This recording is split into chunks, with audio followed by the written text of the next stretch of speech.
Okay, so here we are, and thank you very much for everybody for joining me. I am going to be a little bit quieter than normal because Vicky's gone to bed. So hopefully you can hear me okay. If I need to turn the microphone up, let me know. Otherwise, yeah, hello and welcome. It's quite late here in the UK, but as I say, Vicky's gone to bed. I want to do more content because obviously difficult times, a lot of people are stuck at home, and I'm basically going to just try and produce a bit more content than I do normally. None of this is paid for content. I'm taking out some of my own time just to do it. But also, I'm doing things that I want to do. So we've got a few people in the chat. David's here, Scott's here, Matt's here, Brett's here. And what we're going to be doing tonight for, well, as long as I can stay awake, probably not as long as I can stay awake, is we're going to be playing through the Gloomhaven on the PC. Now, when this first became available, I played through it a little bit, and I think I've done a video previously. I've not played it since, and it's had lots of updates, and I'm going to dive into it now and see what we think. So I've got the chat there. Vicky's going to send me a message if I'm too loud, but hopefully this will all be okay. Now, what I've done is I'm not wearing my headphones, so I will be enabling the system sound. You should be able to hear the system sound. And we're just going to go in and we're going to do new adventure. So hopefully you can hear... there you go. Right, I have unmuted it. So hopefully you can hear it.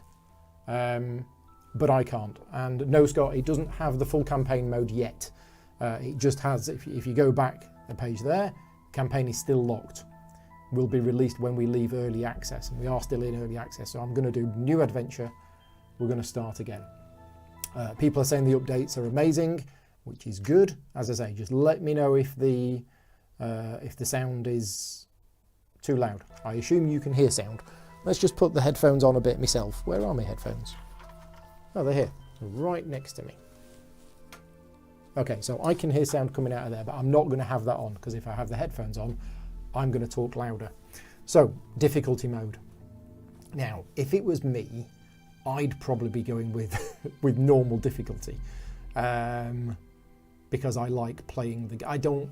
I like it being a bit of a challenge, but I don't want it to be too much of a challenge. I don't want to replay things over and over again. Sound is good, says Scott. Excellent. Right, so we're just going to choose normal difficulty. Confirm. New mercenary. Currently concealed to avoid unwanted spoilers. Click on the glowing mercenary emblem to reveal the new character. Okay, I'm not going to do that because people might not want spoilers. But that's interesting because that character, I know what that character is. And we've not actually unlocked that character. We've been playing Gloomhaven for 3 years, and we've not been playing. We've not unlocked that character. I know which one it is. There's only 2 we haven't unlocked, and that is one of them. So what we're going to do? Tell me in the chat which 2 characters you want me to play. In fact, it's a minimum of 2. I'm probably going to play 2. Yeah. So let me know in the chat which 2 characters you want me to play, and we will go with that. I'm happy to play any of them. I know certain characters, certainly in the board game, like I don't think the Scoundrel works that well in 2-player, and I know the Spellweaver don't think works that well in 2-player, so hopefully you're not going to pick, yeah, Spellweaver. So David Ellie says Tinkerer and Mind Thief. Well, we'll go with one of your suggestions, David. We'll go with Tinkerer. Let's have another suggestion from somebody else. Because yeah, they're both a bit weak. Tinkerer and Cragheart says board games, not boring games. Thank you for joining in. So yeah, we'll go with Tinkerer and Cragheart. Now, the Cragheart was my first character that I played when I first got the game, so I kind of know that one. And yeah, I'm not going to be doing much of a tutorial. I'm going to basically just dive in and start playing. I'm going to assume people know how to play, but if you don't, you'll basically pick up how to play from this. Party name. Ooh. Good question. Party name. Let's call ourselves the Lost. No, the Confused Wanderers, which I think is what the party is. So I could have actually had a party of 3, but no, I'm just going to go with the party of 2. Unlock the 4th party member slot by defeating the 2nd boss. Right. Okay. So it obviously uses that kind of unlocking progression. Anyway, right. So we are ready to start. I think. Have we got? Yeah, we've got Cragheart. Why does it say Brute there? Oh, it's just showing what what they are. Right, so yeah, we've got the Cragheart. They're all the cards. That's quite a lot of cards. I thought the Cragheart only had like 9 cards or something like that. I think that's all of the cards that are in there, but I'm going to have to choose which ones to start with. So yeah, we have, is that not the Cragheart? Oh, that's the Brute. Yeah, you're right. Get rid of that. How do I get rid of it? That's the Cragheart. There we go. Thank you. That's why it said Brute. So Cragheart and Brute. Right, okay. So we're going to start. And here we go. So yeah, for those people who haven't seen this PC version, this is an implementation of Gloomhaven. It isn't a direct copy of the game. It uses a lot of the similar mechanisms, but it's actually a very different beast. While drinking at the Wayward Inn, you overhear snippets of conversation between 2 town militia. Apparently a local bandit commander has come into possession of a number of heretical texts and begun researching necromancy. I've just realised I'm reading that out, and I don't know if the audio of the game is reading it out. If it is, I've just repeated it. Let me know. Do you need me to repeat it or not? Let's put this on. Okay, no audio. So, you are well aware that magical research often requires a handy supply of gold, and after asking around, you discover his hideout's whereabouts, which presumably is that there, the Ashen Bond Retreat. Okay. So it looks like we're in Wayward. Obviously you are unprepared to assault his base just yet, so you prepare to leave Wayward and head off to raid some local crypts in search of knowledge and some better equipment. Meeple Overboard is here. Thank you for joining in.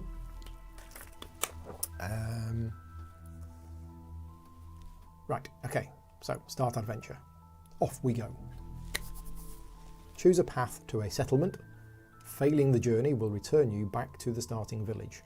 So we can go, oh, we got a nice scroll. So that's where we want to be going in the end, but it's saying we can't go there because that's where the bandit commander is and we're not powerful enough yet. Who is it to presume? So we can go to the marches. If we do that, we have difficulty easy. The run length is 1 scenario. We'll get 5 XP, 3 gold and a minor mana potion. Okay, if we go that way, that's easy. And we'll get a moon earring and we'll get 6 XP and 4 gold, which is more, but it seems to be in the wrong direction. Or we can go to the Burn Tavern, which is easy, 1 scenario, 4 XP and 3 gold and we get stun powder. Well, let's go to the Mistfell Corpse. Why not? Even though it seems to be going off to the middle of nowhere. So what do I click on? I guess I click on this. Start a journey, yes. There we go. Right, so the run length was 1 scenario. That basically means that there's going to be 1 scenario on the way, and that is the Lost Catacombs. Now it tells us on the right hand side what kind of enemies we're going to be meeting in here. Now that's quite a lot. I wonder if I can move my mouse over them. Oh no, I can't. Yeah, it doesn't let me. But the objective is to kill all enemies in all rooms. Sure. Let's travel. That's me, that is. Oh, we've had an encounter on the way. The path is getting less and less distinct as you traverse through a thick forested area. So obviously it's still early access. We have some typos in there. After a while you come to the conclusion that you must have taken a wrong turn and attempt to find your way back to the path. While searching for the path, you happen upon the remains of an old campfire in a small clearing surrounded by the skeletal remains of several bodies on the ground. Whatever happened here happened quite some time ago. Search the bodies or leave. Well, let's search the bodies. The majority of whatever these skeletons might have once had has long since rotted and rusted away, but you do manage to find a small item that has managed to stand the test of time. Manage and manage in the same sentence. Anyway, stop proofreading it, Paul. We found a minor power potion. So it looks like it's worth 10 gold. During your attack, add +1 attack to your entire attack action, which is exactly what the minor power potion does in the game. There we go. Now, I don't know how potions work in this, but we have arrived at the Lost Catacombs. So let's click, and now let's just have a look on the left-hand side. We have party level of 1, yeah. We have 60 gold, wow. Oh, I'll tell you what, I've not spent any gold. I probably should have spent my starting gold, because I don't think I have. What does that button do? Perks? I guess we don't have any perks. No, we don't have any perks yet, so don't have any of them, but cards. Right, it has automatically selected these cards. 11 cards, that's what we're allowed to have. And I can change it. And the one thing that I asked for when I gave them feedback is I want to know what the level of the card is. And I think they've now got that down at the bottom. Yes, they have. Excellent. So I'm just going to go with the basic cards for now. I don't think I want to put any of these in just at the start. I'm just going to play with the suggesting cards. But yes, I didn't buy any equipment when I left. I don't know whether it actually gave me the opportunity to do that or not.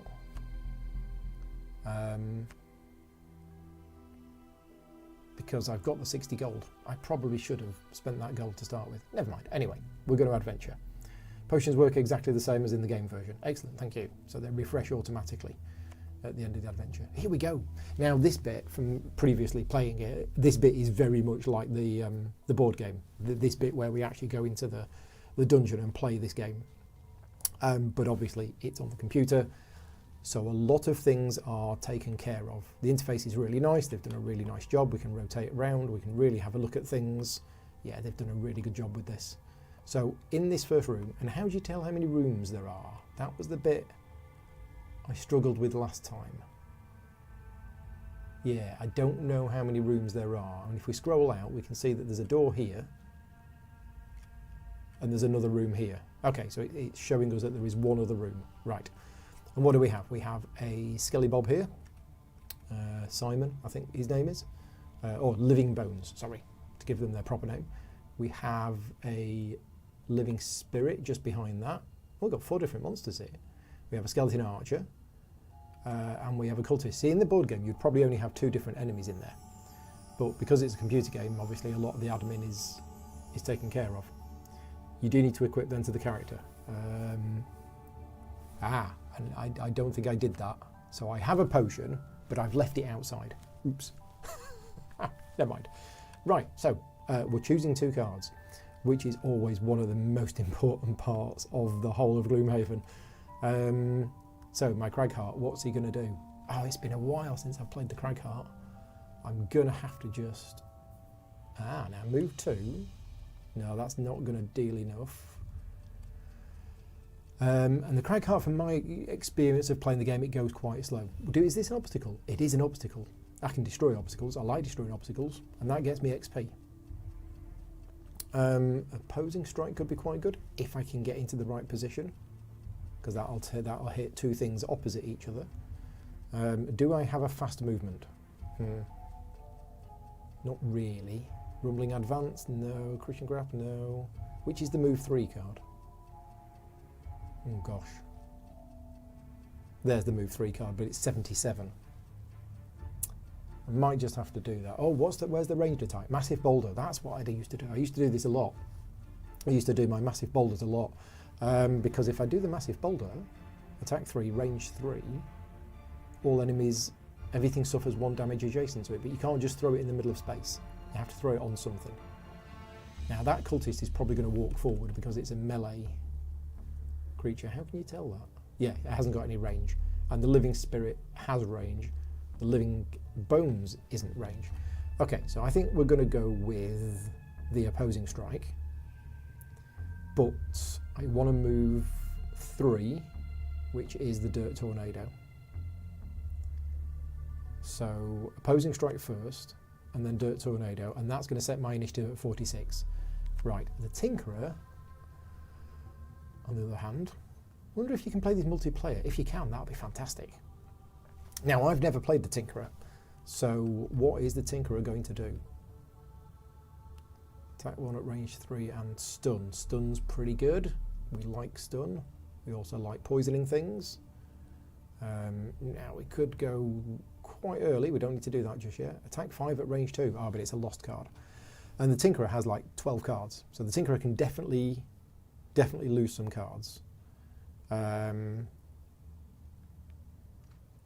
think I just want to move up and hit something. What should we hit? Let's do that. Yeah, let's produce some nature, which then the Cragheart can probably use next turn. Multiplayer support was going to be your next question. Yeah, I don't know if it's on there yet. So I think we're going to go quite late. Now, Ink Bomb. Attack 4 at range 3. Oh, that could be good. it is a lost card and it might be too early. I think I'm going to select that anyway, and then we'll see what happens. I might use that to move, or I might use that to attack. If I use that to attack, I might use that to move.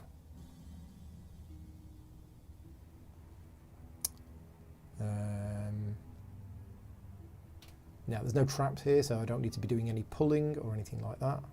Create a 6 damage trap in an adjacent empty hex. Ooh. Okay, let's just go with that one. Okay. I'm not going to think too much about it, because obviously I'm live streaming. You don't want to sit and watch me think about things, but there we go, end selection. So the initiative value for the bad guys, and they are all going first. Yeah, that's what happens with the Cragheart, who moves really slow. Is this the campaign mode? No, it's not. The campaign mode is not available yet, so this is just the adventure mode. Although it's an adventure mode, there's a lot going on. It's not the campaign, but it's a big, long adventure. So we can see what these things are doing, and, well, let's just watch it play out, because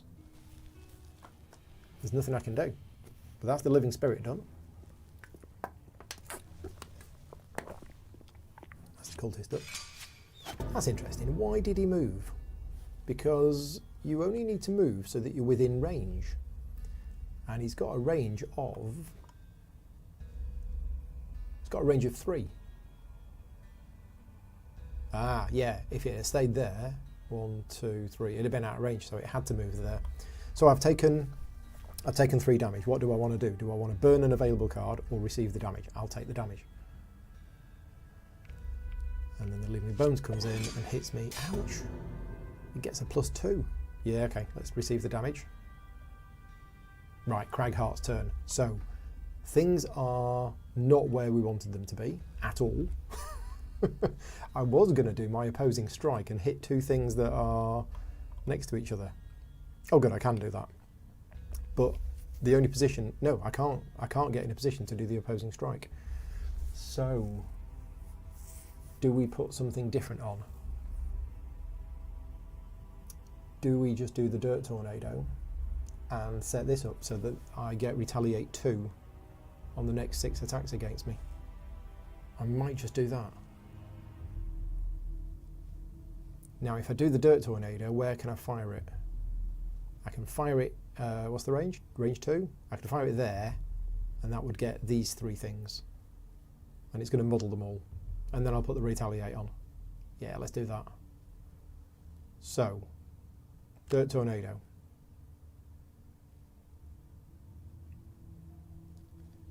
Right, I don't know what it's coming up with here. It's got attack 1, attack 0. Why is it attack 0? And why is the brain glowing? Oh, that's the muddle effect.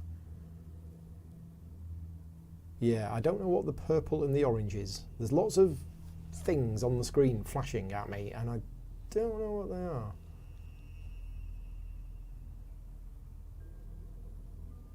Yeah, but I think that's what I want to do. I just don't know why. Okay, because it's got shield. Ah, that's why. The Living Spirit's got shield. So, I'm going to click on that. Confirm targets, yes. And now we do the drawing of the cards, and it does all of that for me. There we go. I did a bit of damage, and they are muddled. And then we're going to set this up.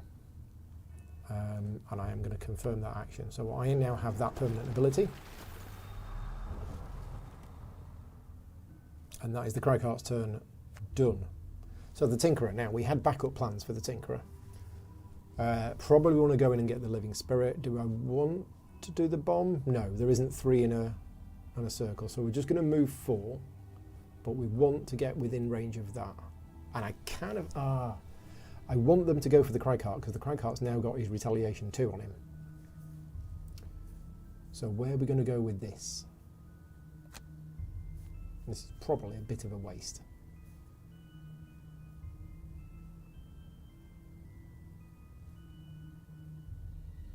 Yeah, let's go there. Okay, and then attack 3, range 3. Oh, hang on, I need to skip movement. Ah, because yeah, I haven't moved the full distance and it's allowing me to move the extra 1. No, don't move the extra 1. Attack 3, range 3. and go for the living spirit, which is actually attack 2 because it has shield. That's fine. We got the ×2. Yes. That's that gone. Nice. End the Tinkerer's turn. That's the end of the round. Okay, so next round. I need the Cragheart to go first, because then the living bones will attack the Cragheart rather than the Tinkerer. And I also need the Cragheart to get into a good position. So we need the Cragheart to go early. And I might just do that. Yeah, we'll do Rumbling Advance, move 2, and deal damage to everything. And then we're just going to hit something. What we're going to hit, I don't know. Do we have nature? Where are the elements? Don't know where the elements are. I guess that means there's none. We could just attack something. Oh, I am quite wounded.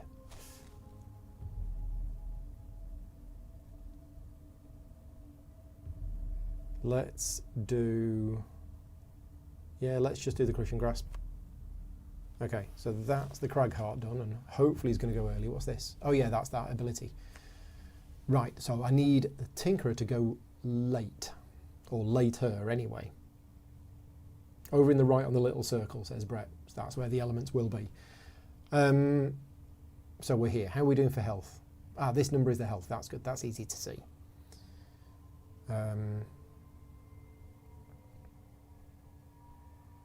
Attack 2, range 3 poison. Immobilize an adjacent enemy and then move away. Don't really want to do that, I don't think. Oops, didn't mean to click that. Ah, heal 3, range 3. Let's do that. Yeah, let's heal the Cragheart. That's the top action, and the bottom action is going to be heal 2, range 3. We'll just heal. Yeah, we'll just heal the Cragheart this turn. There you go, that'll do. Right. So Cultist is going first, and it's moving and attacking, and then if it dies this turn, it's going to blow up. Then the Ranger attacks, which is the Archer. They called it Bone Ranger rather than what was it? Sure, there were Skeleton Archers. Maybe there weren't. Maybe that's a new one. And then the Living Bones. Ah, the Living Bones is attacking 2 things. Rats. I forgot that. I forgot that the Living Bones attack 2 things. Cultist first. What's he going over there for? Now, why did the Cultist go there? Move 1, 0 attack. That's a bit confusing. I thought he would have gone towards the Cragheart. Anybody know why the Cultist moved from there to there? Because surely his focus is me, because he can get 3 towards me, and it was 4 towards the Tinkerer. The starting mission on the basic levels. Yes, it is. Yeah, I don't know why the Cultist moved 1 to get to there. Yeah, I don't know that. But anyway, it's now the Cragheart. So the Cragheart was going to go move 2, move to there, and then when it lands it does a smash and does 1 damage to these 2 things, which is actual direct damage, it's not an attack. So that's that. And it would have been the Cultist as well, but I don't know why the Cultist moved. And then we're going to do an attack 3. Oh, that's generated nature. We're also going to generate more nature. Do we try and kill the Living Bones? Or do we try and kill the Bone Ranger? I think the Living Bones is more of a threat. Yeah, let's try and kill the Living Bones because it's attacking 2 of us. Okay, so I got my 0. So I didn't do any damage whatsoever. Right, so the Bone Rangers go. It's 1 damage. 1 damage is fine. Can take that. Did the Bone Ranger not move then? Okay, so unless I'm mistaken, the Tinkerer was 1 space closer, says Brett. No, it wasn't. The Cultist was here. To get to the Cragheart would have been 1, 2, 3.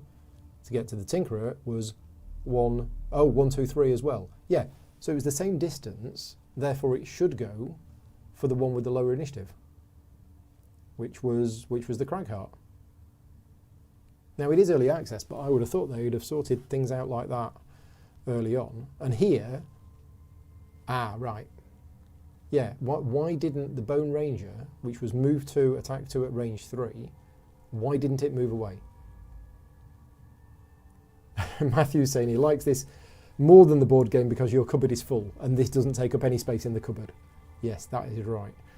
So David is saying if the minion cannot reach a hero in the current turn, doesn't it target the closest as the crow flies? Unless they've changed it, not as far as I know. I don't think there's anything such as the crow flies. I thought it was all about the one that it can reach with the fewest movement, because the crow might fly over an obstacle.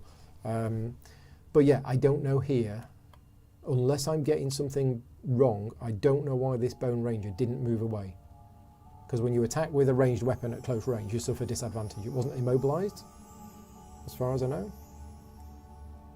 Yeah, it was 4 to the Cragheart, was it? Oh. Is there a log? Yeah, there's a log down at the bottom here.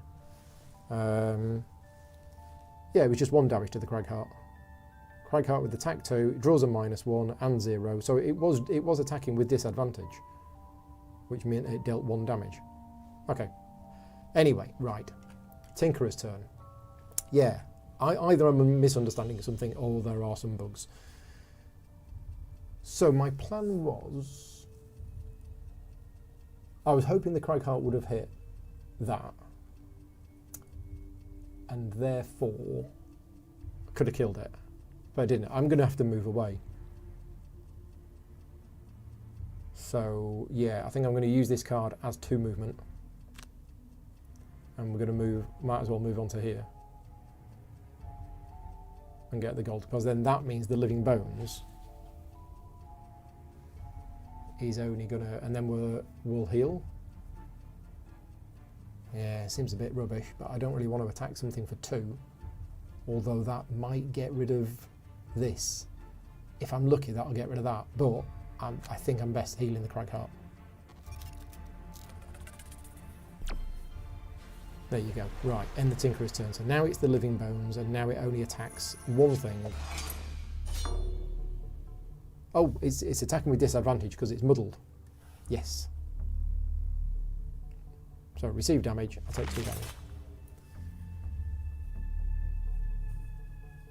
Muddled shouldn't stop it moving though, unless it didn't move because it was already at disadvantage. Yeah. High initiative was their focus, so they could get in range of high initiative. They will. I need to read up on that. They may have changed the rules. I don't know. Anyway, right.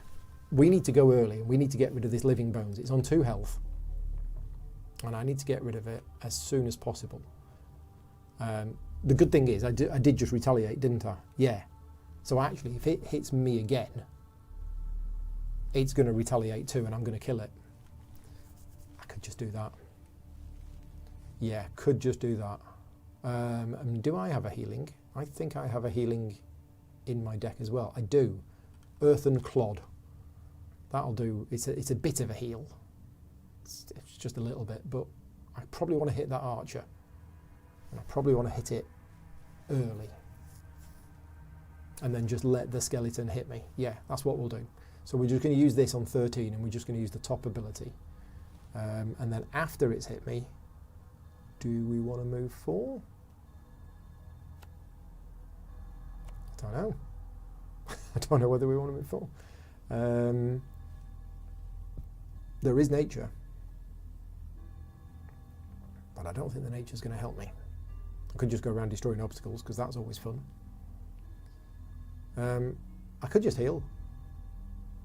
Yeah, let's do that. Let's heal myself. Right, Tinkerer.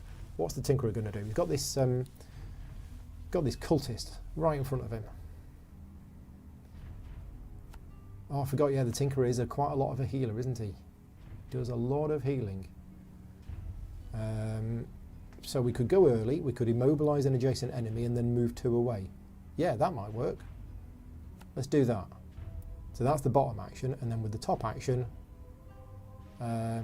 we could we could... Don't really want to do a throwaway card at the moment. Not just yet, anyway. We could do another heal. Yeah, let's do that. Okay.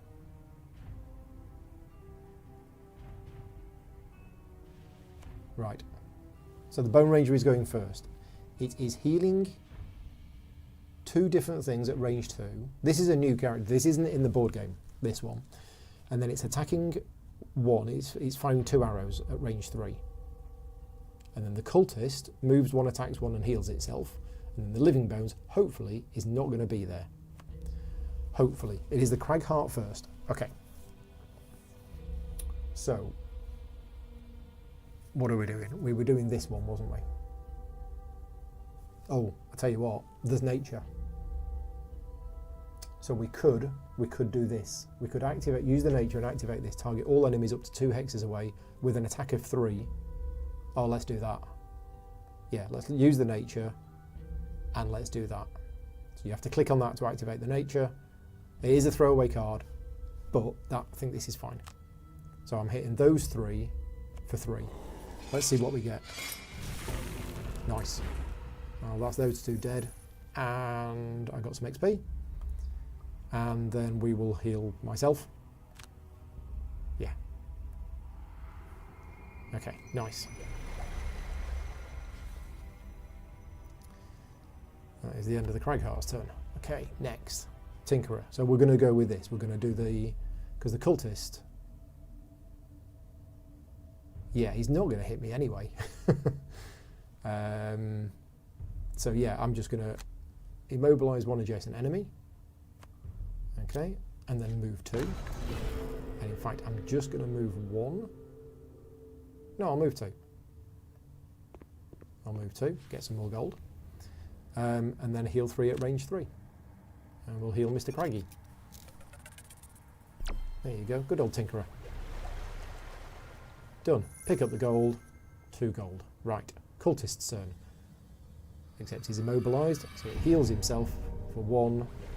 And then that is it. And we're now on the next round. Okay. So. We need to get rid of it. How are we going to get rid of it?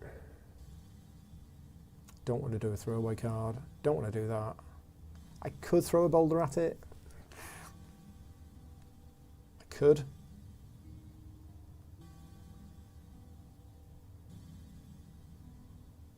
Yeah. I'm probably going to be long resting next turn. Maybe. Maybe not. Do I massive boulder or do I crater? I mean, that's attack 3 at range 3, that's attack 3 at range 3. That produces nature, which I might be able to move next turn. No, I think I'm going to crater. We'll move 4, no? We'll move 3, yeah. So we're planning to move in and hit it. And meanwhile, the Tinkerer, we don't need any more healing, but we do need to be planning for what we're going to do when we go through the door. So we'll probably do a move 4, which will get me to the door. So we'll go late, and we will... And is that actually going to get me on the door? 1, 2, 3, 4. No, not quite. We'll just do a stun shot. Yeah. If indeed it is there. Oh, right, okay, so it's summoning a Living Bones. Right, which is what it does. So that's going to change everything, unless we kill it before that happens. So let's do that. Cragheart first. So we're going to move 3 and we're going to attack 3. That's what we're going to do. So move 3. 1, 2, 3. Except that's where the Tinkerer was going to go. Oh, well, sorry, Mr. Tinkerer. Okay, and then attack 3 at range 3. This might kill it. What do I get? I got me 0. Yeah, it's dead. Okay, so now the Tinkerer. It doesn't really matter. Yeah, we're just going to move 4. Oh, we could move on to the... No, we can't move on to the door. Yeah, 1, 2, 3. Oh, should have gone for the gold. Skip the rest of the movement. Yeah, there's no undo. Well, it did say undo there, but I can't see an undo. And I'm just going to skip that. I'm not going to do anything. So how do you skip a card? I guess I just select that and attack the darkness. Skip attack. There you go, end turn. Right, round 5. Okay. Meanwhile, there's a discussion going on in the chat about monster focus, which is something I've been playing for 3 years and I still don't understand. Right, are we going to long rest and take our time over this? I think we might do. I think we might just both long rest. So long rest, because there's nothing in here. So yeah, we're both long resting. Done. Right, which basically means I choose which card I lose. Which one do we want to lose? I think we're going to lose the Dirt Tornado. Burn it. Yes, burn it. Okay. And I get me 2 health back. That's the Cragheart's turn done. Tinkerer's turn. We're going to lose... We're going to lose Harmless Contraption. Okay, right. Round 6. And we're going in. So we know the size of the room, but we don't know what's in there. And this looks like a progress bar here. Shows the percentage of enemies killed within the scenario. Use it to estimate how dangerous the remaining rooms are. Okay, that's quite cool. Did the board game designers work on this, says Matthew. I know that Isaac's definitely involved. Oh, Richard's here. Hi, Rado. Thank you for joining in. It will choose an enemy with available attack space that requires the fewest steps. Second tiebreaker is the initiative. Okay, I definitely need to read up on that a bit more. So, what we're going to do, we're going to go in and see, we don't know what's in the room, so I don't know if my massive boulder is going to do anything.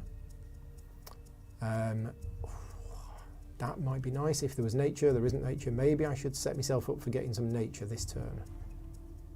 Like that one. So yeah, Crushing Grasp would be attack 3 with nature. And I'll use this as move 3. Is that going to be enough? Oh, it depends. It might go horribly wrong. Oh, I'll tell you what, I could just do this. Rumbling Advance. Move 2, generate the nature, and then throw a boulder. In fact,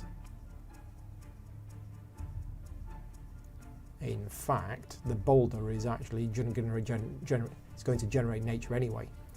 So let's do a bit more of a move. Let's do backup ammunition and then massive boulder. Now I'm going quite late, so the Tinker is going late.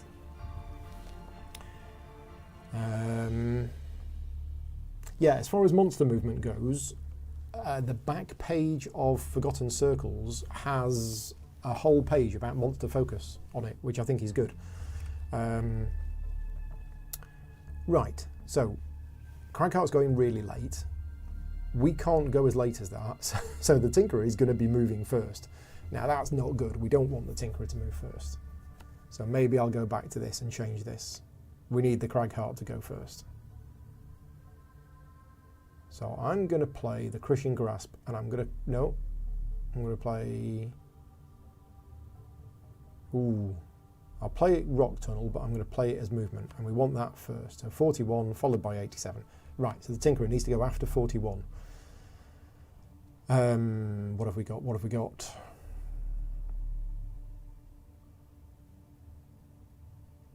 Yeah, let's do that. Let's do the Ink Bomb. Let's rush in and do the Ink Bomb. So we're going to do Proximity Mine followed by Ink Bomb. There we go. Right, and we're off. When can you unlock Luke Skywalker? Babes and Board Games.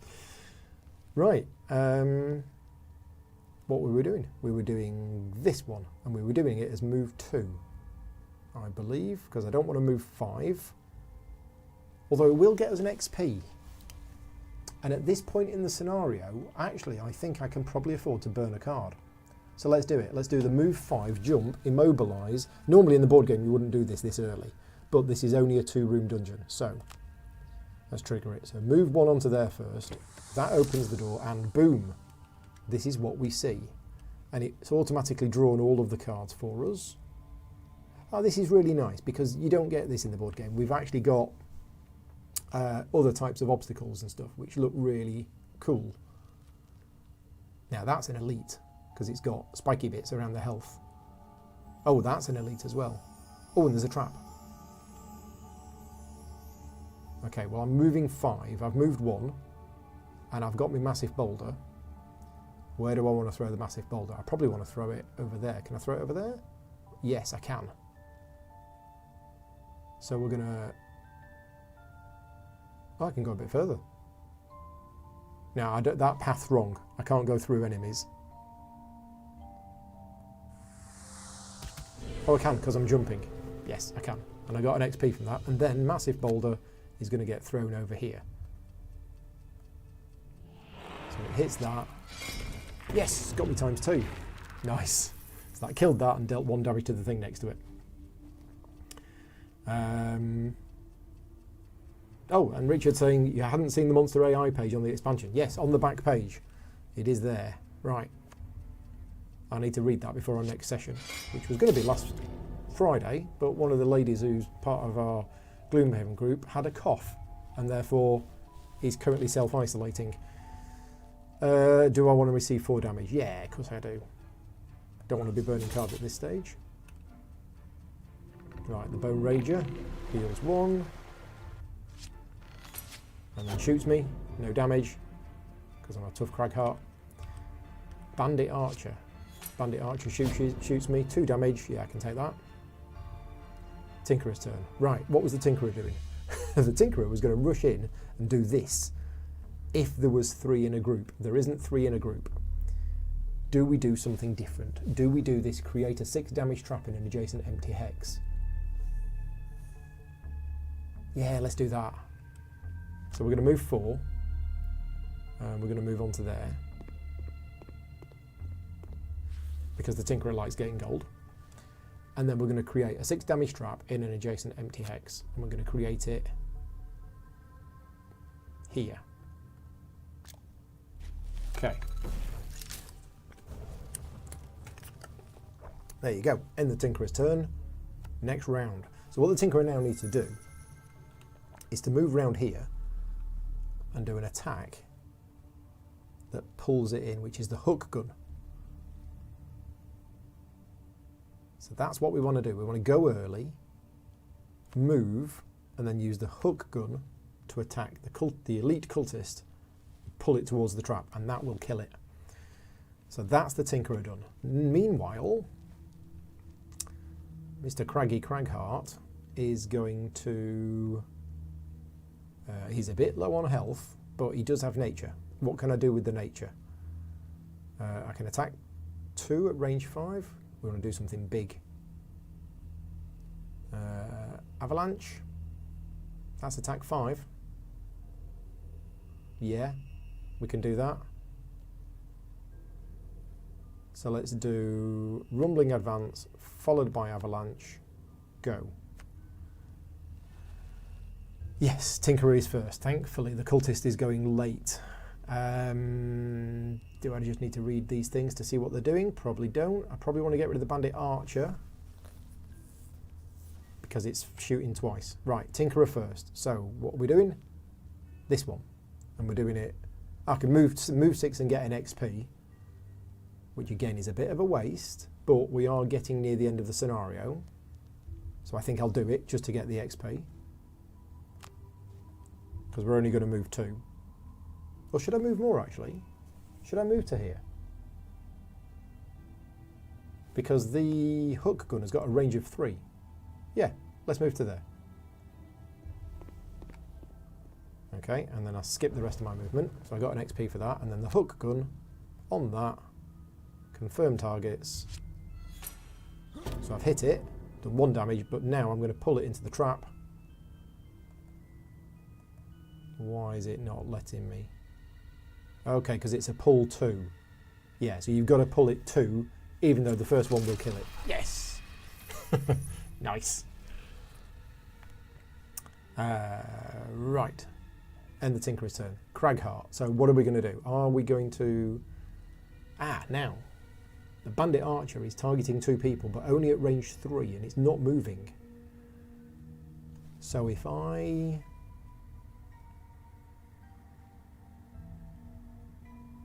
Yeah, I think what we'll do is we're just going to move to here,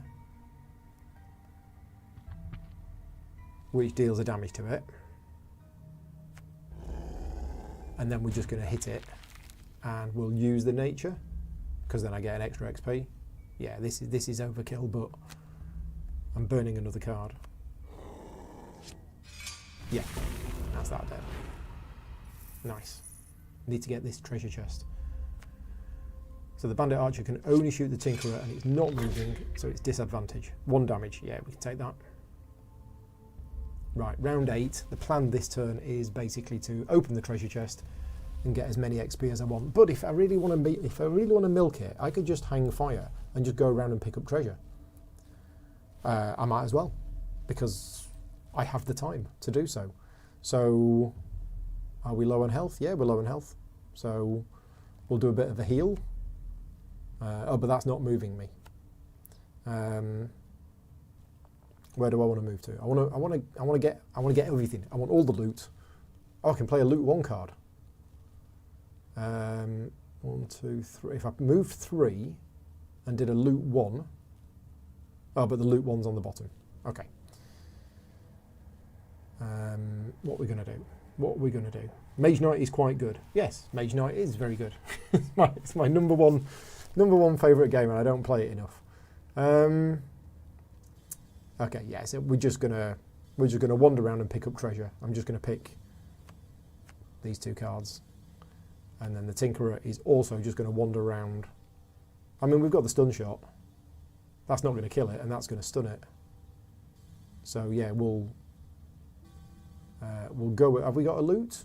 I thought we'd got a loot. Did I get rid of the loot card? I probably got rid of the loot card. Oh, it's there. It's the hook gun. It's all right. We can short rest. So yeah, I'm going to do the stun shot. In fact, I'll go early and do the stun shot. There we go. So hopefully the tinker will go first. No, the bandit archer's going first on initiative 16. So it moves away and then shoots me.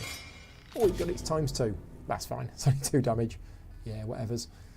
Right, so tinkerer will do the stun shot. So it misses its next go. Even though I got me null, it's still stunned. And then we're just going to move 2. And we're just going to move to there. Get some gold.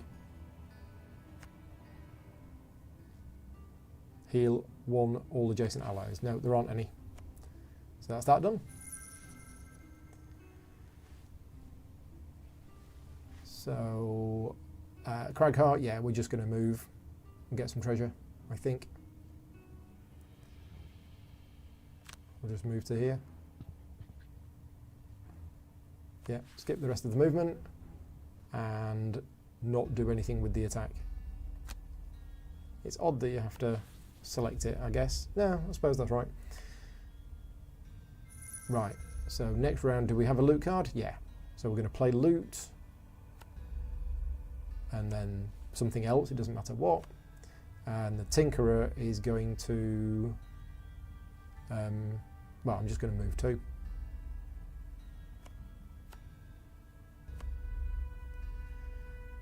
Bandit archer is stunned, so it doesn't matter what the bandit archer is doing. Bandit archer's turn. Skips go.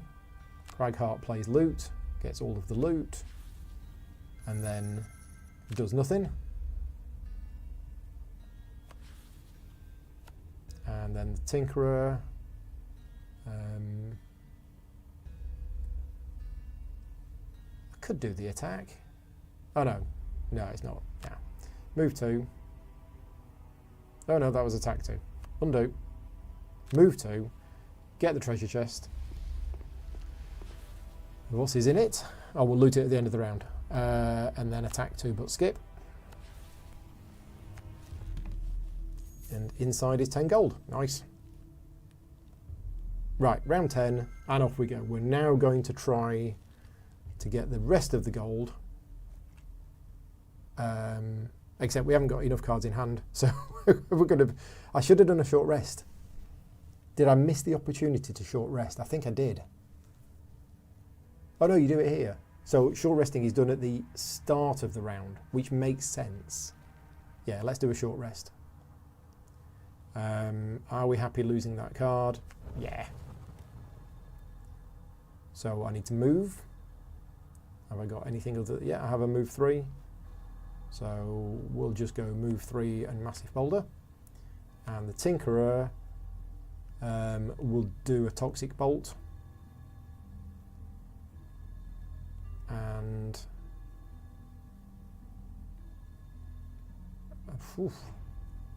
I'll just do that. We'll get the rest of the gold. So it is the Tinkerer first. We're going to do this. No, it's out of range. We'll do this first. So we move 2, move on to there. It's very greedy, this Tinkerer. And then attack 2 at range 3. Yeah, so it's poisoned. Right, it's now the bandit archer. 3 damage, I can take that. Fine, and the Cragheart. If I move 3, 1, 2, 3. No, the massive boulder's still out of range. Oh, I got this wrong. Never mind. So I basically move 4. We'll move to here. And we might as well put this card in. Yeah, we'll put that card into play. Why not? It'll get us another XP. Right, so round 11.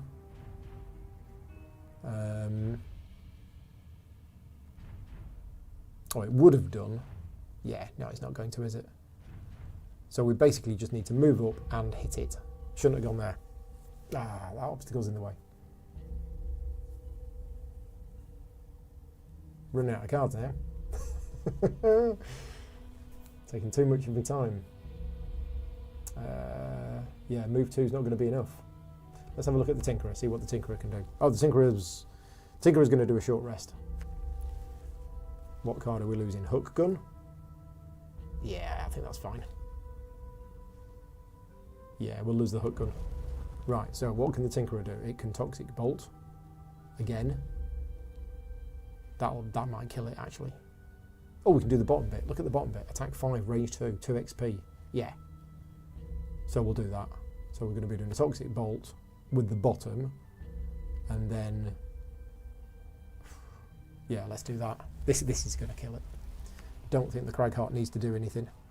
But he will... yeah, he'll do that and that. Okay. Bandit Archer is going after us, which is fine. He's not going to get a go. Tinkerer's turn. What were we doing? That'll get us an XP. That won't. So let's do that. Yeah. Ooh, fancy. Yeah, 8 damage. Well, that's that done. And then we can do... can we do this? Attack 5, range 2? I don't think you can, because there's nothing to attack. No. So, can't do that, but I can move. Not quite in sight of the gold. And the Tinkerer's turn. Can the Cragheart get anywhere? No, he can't. No, can't get that last bit of gold. Which is fine, but we will do a heal, and we're going to heal thyself.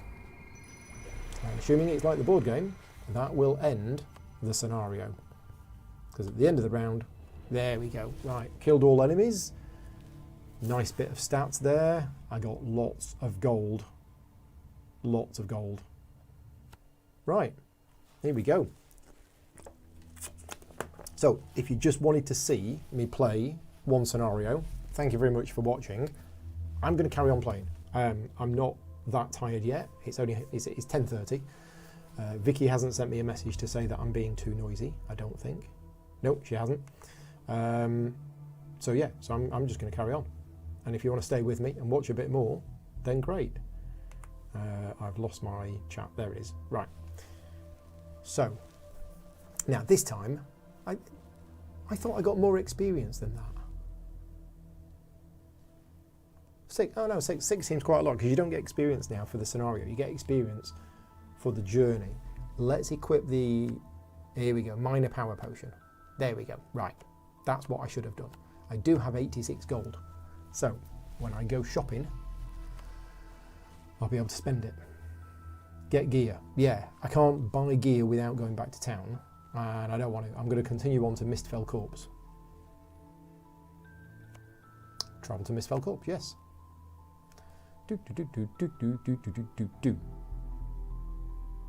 So we've arrived. Excellent. Right. And we've found a moon earring, and I think we got some XP. Now, what is going on here? We have 4 gold, 6 XP. Ah, there's a wandering merchant. Okay. So, let's see what we can buy from the wandering merchant. Here we go, look at this. We can buy stuff. Helmets, armor, nice. Okay, well we're totally buying stuff. What's this? Is this everything or is this? Yeah, I guess this is everything. Now, oh, it's exciting. I like buying stuff. Chainmail. I think we need some chainmail. I think we need some chainmail for Mr. Cragheart. And we probably need an amulet of life for Mr. Cragheart. I mean, chainmail is twice the price of hide armor, but that's the next 2 sources of damage, you get a shield, and that is the next 3 sources of damage and you get a shield. But that adds 2 -1s and that adds 3 -1s. Oh dear. Don't know if I want to do that. What's the little glowy cross sword symbol? Or do we have a shield? Or do we have a warhammer?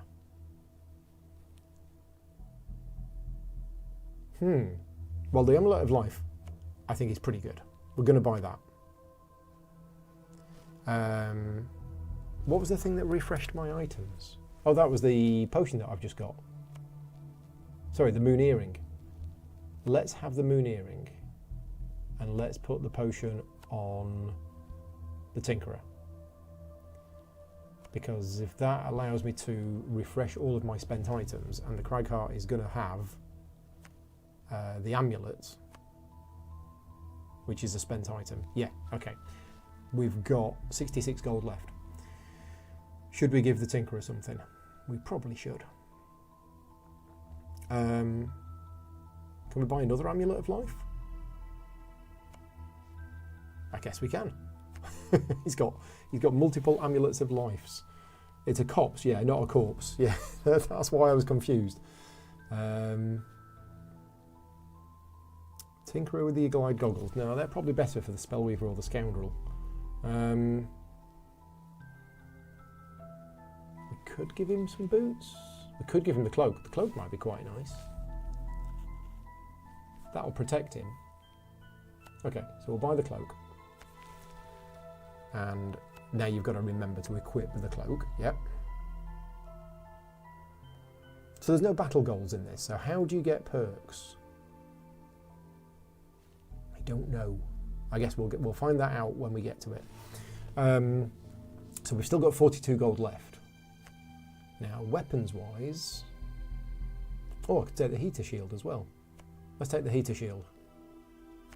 And give that to Mr. Cragheart. It's like I'm giving him favouritism. It's like he's my favourite character. I think we're done. Oh, and you can sell stuff as well. For not very much. But don't want to sell anything. Right, thank you very much, Mr. Wandering Merchant. Now, there's this new button, Enhance. What is this? Add enhancements to all of your abilities. Select the ability in the enhancement slot. Right, so this is new. There is no limit on the number of enhancements. It will be changed later. Right, this is where you add extra bits to it. Okay, well, we don't have anywhere near enough money to do the enhancements, but yeah, this is where you can buy things to enhance all of your cards, which is very similar to the board game. Right, we're done. Exit, leave Mistfell Copse. Okay, so there we go. Get perks through leveling. Right, okay. Yeah, John's here in the chat. I know John's played this quite a lot. So where are we going to go now? Are we going to go to... Why can't I scroll? I want to scroll with the mouse. It's not letting me scroll with the mouse. We can go to Eagle Crest. which sounds like a nice place. That is a 2 scenario run length, but I get 15 XP and 11 gold. I think that's Loki wanting to come in. Just bear with us a minute. I'm just going to open the door a bit to let Loki in.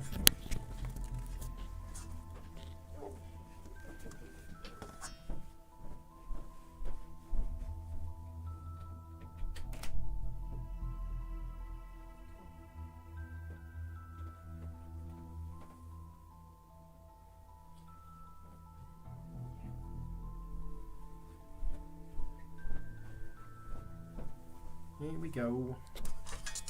Yeah, you were banging at the door, weren't you? That's the microphone. Here we go. Right. We have a cat. Yes. Now, where were we? So we were going to go to Eagle Crest, or we were going to go to Wayward. Back to Wayward. But we get a major healing potion if we do.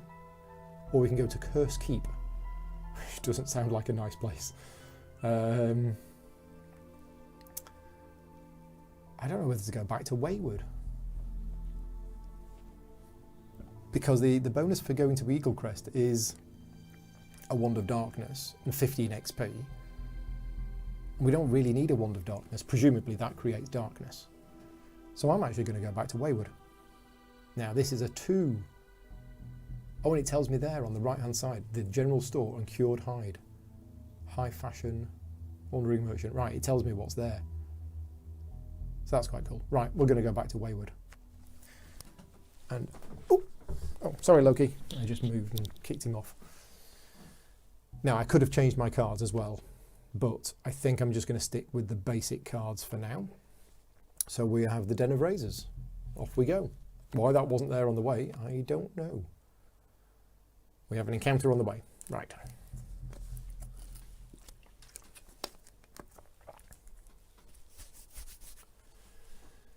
Interesting conversation going on in the chat about the price of games, I think.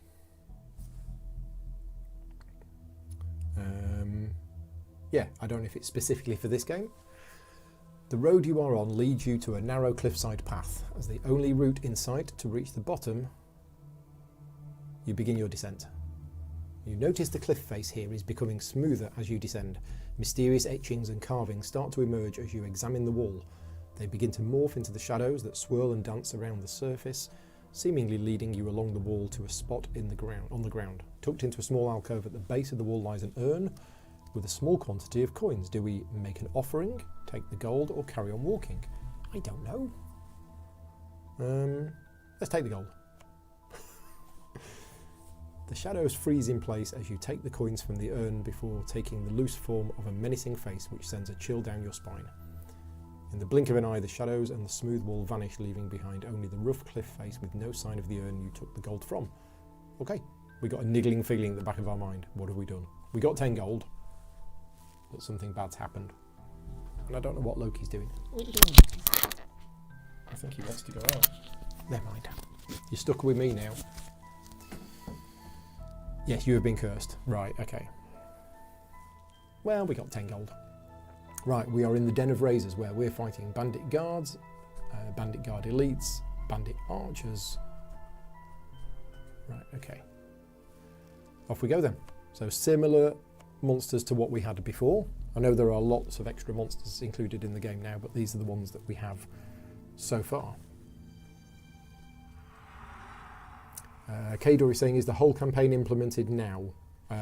No.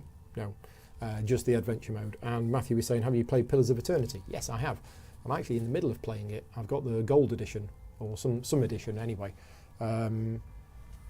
It's quite nice. I mean, I'm a D&D player of old. I played D&D for like 25 years, so I quite like that stuff. Anyway, here we are. We've got an elite bandit guard. I'm just going to have a close-up look at him.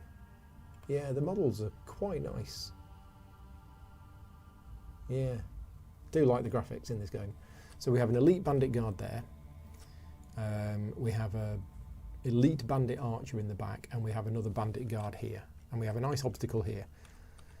So what are we going to do? Let's have a look at the Cragheart first. Where can we move to? Oh, there's some gold. Somebody's left some gold lying around. Now, how many rooms are there? Is it just 2 rooms? Go on, Loki. You're going to try and... He does this. He's trying to climb up the radiator, and all you can hear is the scratching. You can do it. You can. Yes, you can. Don't meow at me like that. You can. You do it all the time.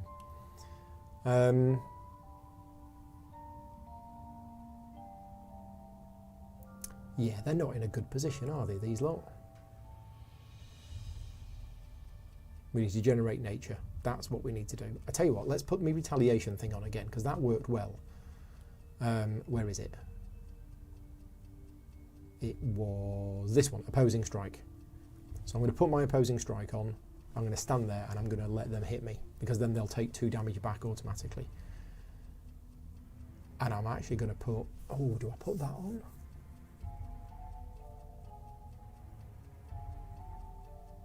Let's do the rumbling advance to move, followed by the opposing strike. Okay. Meanwhile, the Tinkerer. Am I looking forward to the new Baldur's Gate? Not sure. Yes and no. You know, I quite liked Pillars of Eternity, but it felt a bit over complex at times, and I like my games a bit simpler these days.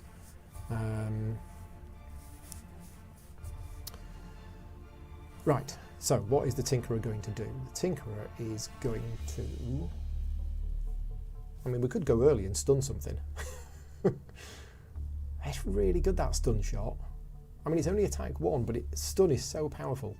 It just basically nullifies that thing for the turn, so it then doesn't do anything. Yeah, Loki's wandering around. He's confused because I've shut the door, so he can't actually get out. Now, I think this might be a bigger scenario. I don't know. I don't know whether this here means that there is only one other room, or it just means that's what the next room is. Oh, Rayna's here as well. Hi, Rayna. Thank you for joining in. How complete is it? It's not complete yet, but there's certainly enough to be playing with. There's certainly a lot there, but there's going to be a lot more. Should we summon this harmless contraption? Or should we save that? We should save that for the healing.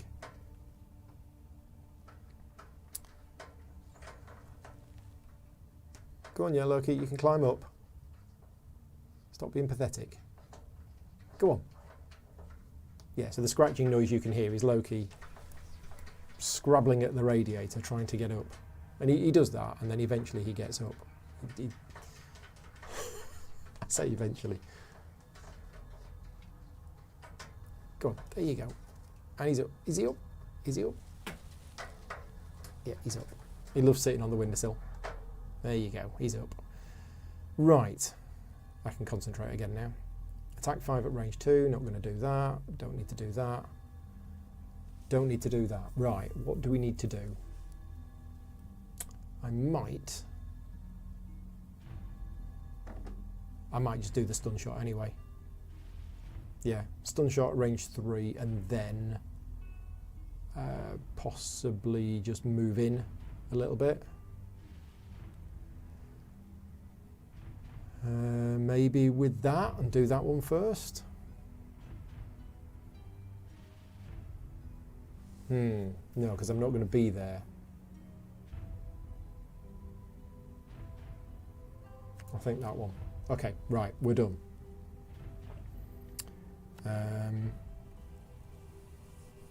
So, the elite archer is, which is this one at the back here, is moving and then attacking 2 at range 3. Okay, so it's going to shoot me. The bandit guard elite is this one. He's going to move and attack 3, but it's not because it's going to be stunned. And the bandit guard is going to move 2. Right, so now we know what they're doing. It's the elite archers first. It moves 2. Oh, that's going to change things. I'll take the 2 damage. Oh, there's a shield here. When damaged by an attack, gain shield 1 for the attack. Yes, so I might as well. So it's 1 damage. There we go. Okay, so Tinkerer. Is this going to change what I was doing? Because this now needs to move 2 to hit. And if I'm stood there, it won't hit me. Well, we're doing the stun shot. We're doing the stun shot first. Oh, I got me times 2 damage, which is just 2 damage, but it's stunned. and then we're using this as move 2. But yeah, if I think if we stand here, no, it will move through. Yeah, that will be able to move through to there. So I think we need to move here.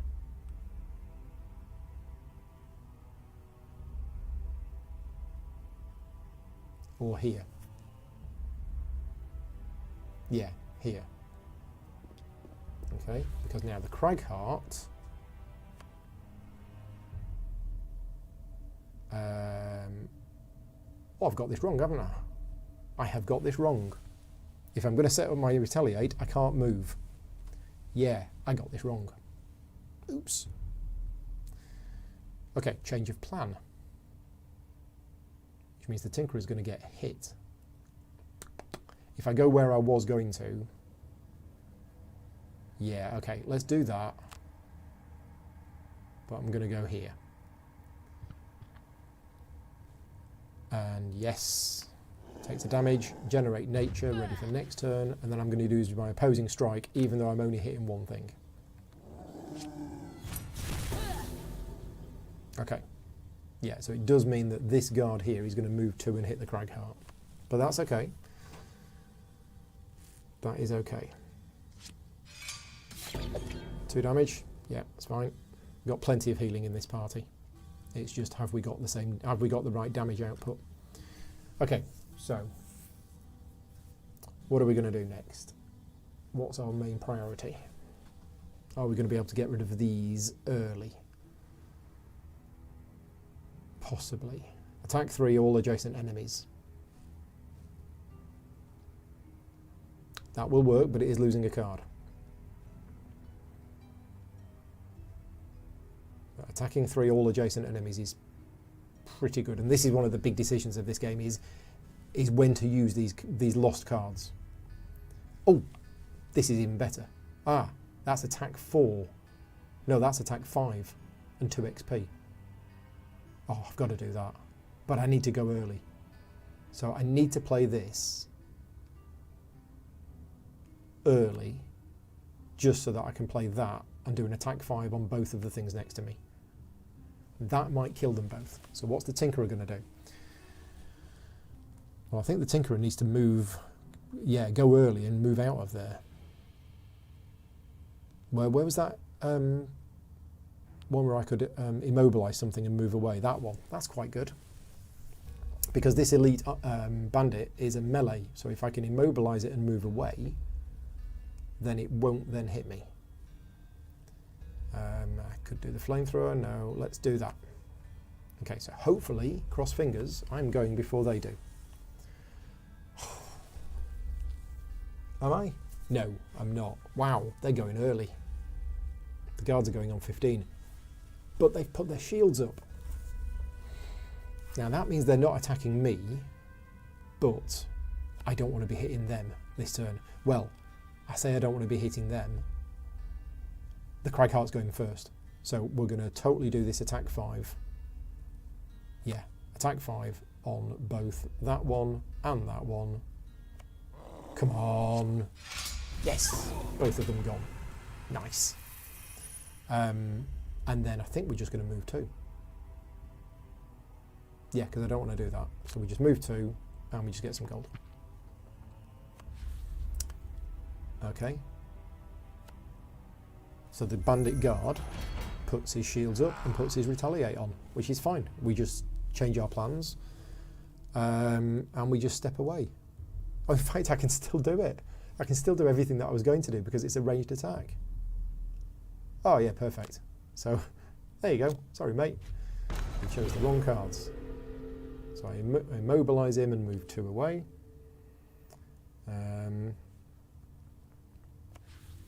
And then we do an attack 3, range 3. And the retaliate would only work, yeah, if I was nearby. There you go. So that wasn't a bad turn. And then we pick the gold up. Right. What we're going to do next? He's immobilised, so he's not going to be attacking us back. And he's got 4 health left. And he doesn't have any shields. Nope. So what we're going to do? Just a couple of little bits on him.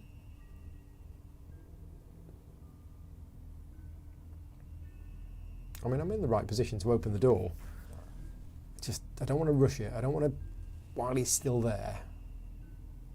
I mean, that's attack 3 at range 3. That's probably enough. Let's do attack 3 at range 3. And then let's move. Do we want to go in the room? I don't think I do. Might play it safe.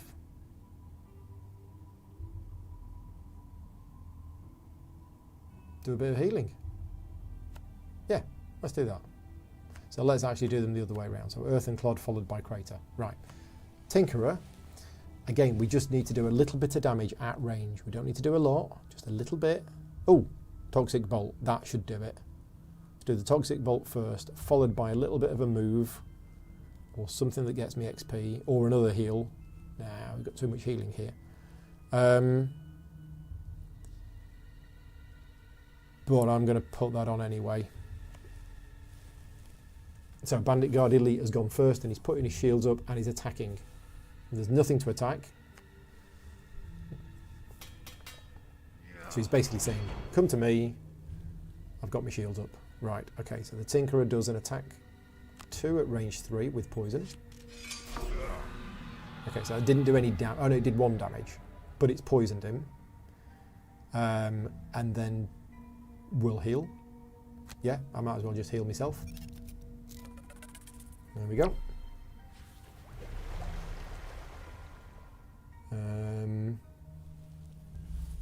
I'll leave the people in the chat to talk amongst yourselves. Thank you very much for joining in. It is nice to see all of the chat. Yeah, various discussions going on about stuff. That's the Tinkerer's go done. Cragheart's go. So we've got an attack 3 at range 3, and because there is nature there, I can push it away, but there's nowhere really to push it to. But I will get an XP if I consume the nature. So let's do it. It is dead. Do I still get the XP? I still got the XP. And I might as well do my heal on myself. So we're fully healed going into the next room. Which means I'm probably going to short rest rather than long rest.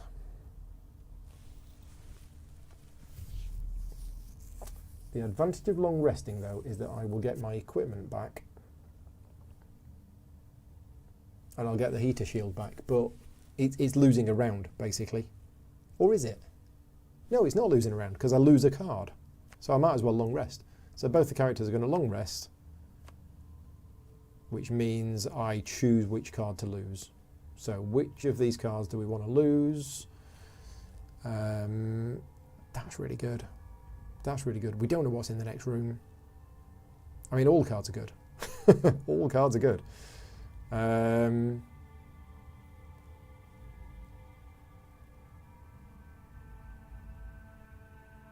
going to get rid of that one. Okay, I've got my heater shield back. That's the Cragheart's turn done. And then the Tinkerers go... What's the Tinkerer got? Oh yeah, the Tinkerer can go invisible. I mustn't forget that. And he's got the... why is that not? It's not showing me what item I've got there. Never mind. Right. Which one of these do we want to lose? I think we want to lose that one. And that is the Tinkerer's go done. Right. Next round. Round 5. Cragheart's going to go in and maybe throw a boulder at something. Maybe put the backup ammunition on before I do that. This was one of my favourite combos when I was playing the Cragheart. I had the backup ammunition with the massive boulder, and I'd basically I'd be throwing 2 lots of massive boulders every time. But I think I'm going to go with a different build for this one. I think we might do the rock tunnel and just charge in. Maybe immobilise some things and maybe do an opposing strike. Yeah, let's do that. Let's just charge in. And meanwhile, the Tinkerer,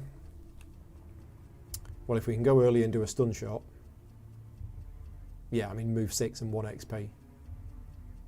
Do we want to do a move 6 this early in the game? Yeah, because we can go invisible. So we're going to move 6, then we're going to do the stun shot, and then we'll probably go invisible, depending on what's there. So it is the Tinkerer first. We're going to move 6. 3 of them open the door. And what have we got? Now, is this the last room? Yes, it looks like this is the last room. So it is just another two-room place. We have bandit archer, another bandit archer. What's the numbers on them? 15, 13. Bandit archer elite 8. I wonder what that number is on the right-hand side in the brackets. Number 3. You have the card recovery potion. Yes, I know that. It's just, yeah, I know what it is. It's just it's not telling me what it is. Where can I get to with move 6? Bearing in mind, I want to be in range of stunning something, and I probably want to stun that. So I'm going to go here. So the Tinkerer rushes round to there, then zaps that with a stun. So I dealt it 1 damage, but I've stunned it, and then we're going to go invisible.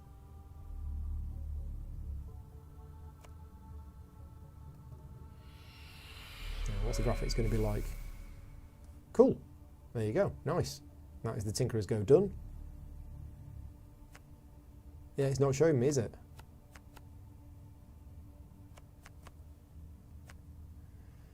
Right, Cragheart. We were going to move 5. Oh, I've done the opposing strike again. It's not going to do anything. The numbers are like you get on the standees for the game. Possibly, but what's the point in having them on this? Oh, I guess because that's the order in which they move in. Yeah. So, do I want to put the retaliate on? Oh, I'll tell you what, let's have a look at what they're doing. Ah, interesting. So the bandit archer is attacking 1 at range 3. If I don't move, it can't hit me. And this one, attack 1, range 3. And this one, move 2. Nothing will attack me this turn. If I don't move in, nothing will attack me. But do I want to bother putting my opposing strike on when it affects the next 6 melee attacks, when there are very few melee things in there? I'm going to do it anyway.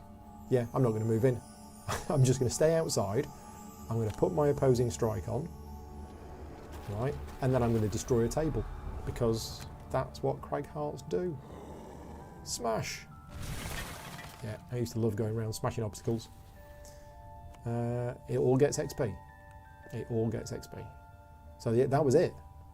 They didn't do anything because they're too stupid. They don't move.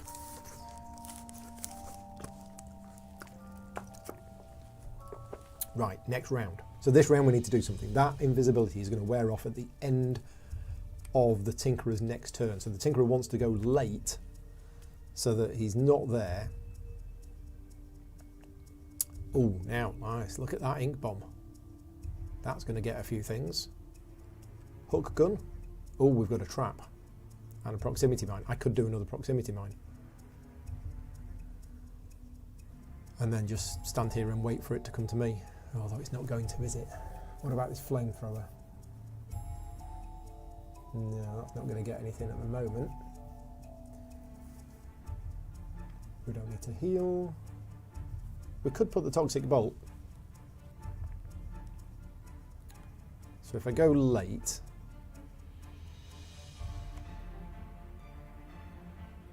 and I could do a loot too, that gets the chest. Oh, do I want to get the chest?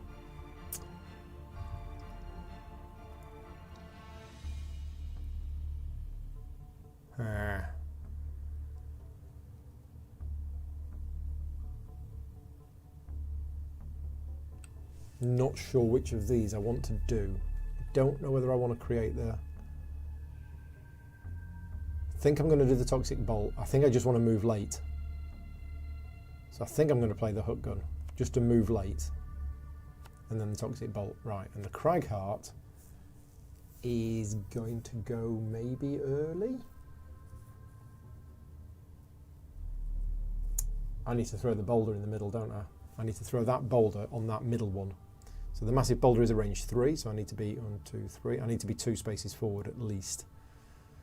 And I could do this backup ammunition. Oh no, then I wouldn't move. Yeah, I need to move on a bottom card And is the nature? There isn't any nature. I could make nature next turn. Yeah, let's do that. So we're going to play the rumbling advance followed by the massive boulder in that order. Okay, right, let's see what they do. Cragheart's going first, then the elite archer is moving and attacking at range 3, then the other one is moving and attacking at range 3. The bandit guard is moving and attacking and then strengthening. Right. So Cragheart first. Are we going to go with the original plan based on what we've seen? I think we are. Yeah. So it was this to move to. Generate nature.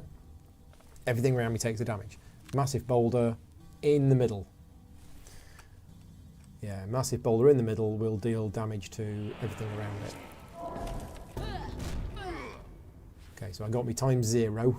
Brilliant.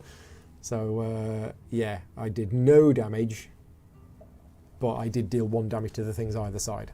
So I got my null. Now, what have we got here? There's no point doing any of this stuff. No, because I'm not damaged. Right, that's the Cragheart's turn done. So the elite archer moves 2 and shoots me. Does me 3 damage, which I will take. Oh, I'll use the shield, obviously. This one shoots me and does 3 damage. Oh, I'm going to get pelted here. And then that one shoots me and does no damage. Yes! And the bandit guard, yeah, sits there and shouts a lot. Right, so the Tinkerer. Now, what I was going to do, and what I am going to do, might be 2 different things now.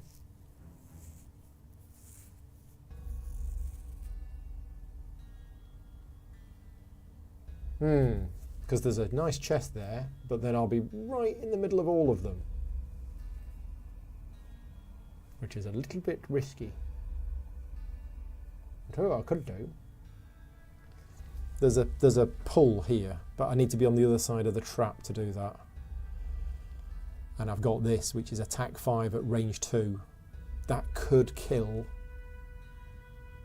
the archer. Is that worth it? Ah, but I wouldn't be able to move away. Yeah, I mean, I could do that. I could do attack 5 at range 2 on one of them, and then attack 2 at range 3 on another one. Yeah, I could do all sorts, but I think we'll stick with the original plan, which was to just use this for movement.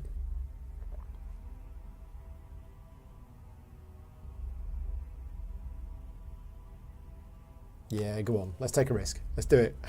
I'm playing the Tinkerer as like a greedy thief type character. And then we're going to do this. So it's an attack 2 at range 3. And I'm going to do it on this one because I want to poison it. But it does mean I'm attacking with disadvantage. So I'll draw 2 cards and I get the -1, which was no damage. That wasn't very good. Why is it no damage? Oh, because I drew my 0. My times 0. Oh well, it's still poisoned.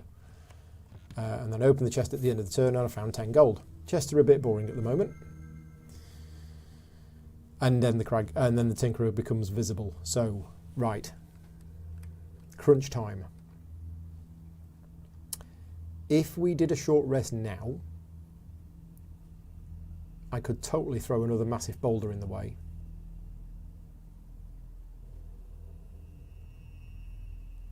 Or do we do a dirt tornado?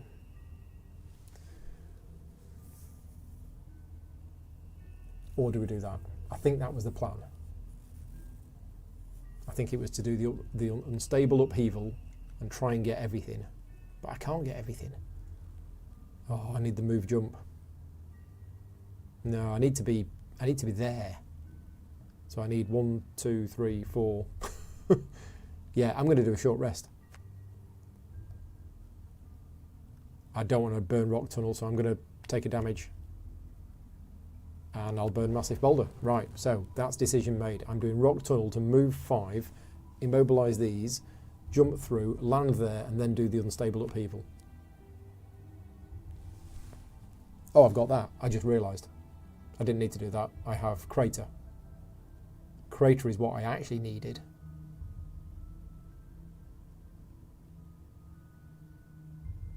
So, unstable upheaval and crater. Okay, that's what we're doing. Tinkerer. The Tinkerer is probably going to do his flamethrower because he's in the perfect position for it. Am I? Flamethrower. Yeah, I'm in the perfect position for the flamethrower. So I need to go early and do the flamethrower. Right, off we go then. What? Look at those initiative values. That's insane. I thought the Tinkerer was going to go early on 17, but no. God, these archers are quick. Right, Craghart first. Edgar's here in the chat. Thank you for joining in. And yes, it does look polished. And yeah, it's not complete. They are working on it. But it is already looking very, very nice. So, we are going to do this. But question is, there's only one lot of nature. Am I going to use it for that, or am I going to use it for this? I think I'm going to use it for the top one. So for this one, we're going to do a roar, and then we go 1, 2, 3, 4, and land here. And I'm jumping, so I can go over that. And then everything around me takes a damage. There you go. And then I'm going to use the nature to power that up and basically hit everything. Yeah. Smash! Nice. Everything is quite badly damaged now. So it runs away, shoots me. Ow! Oh, it got double, but that's only 4 damage. That's fine. We can take that. Oh, except the flamethrower is going to be completely useless now. So no damage on the Craghart. Yeah, that's good. And then what's he doing? Oh, he's doing another trap. In an adjacent empty hex closest to an enemy. Okay, yeah, okay. So, what are we going to do?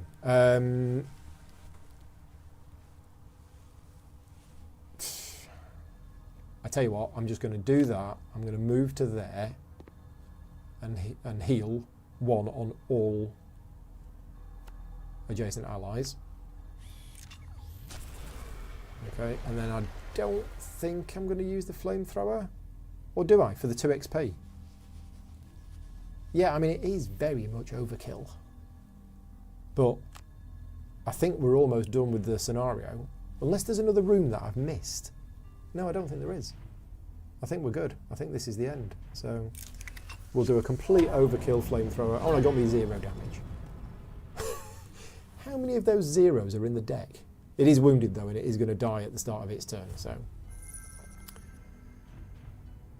that's crazy. I've drawn my times 0 so many times.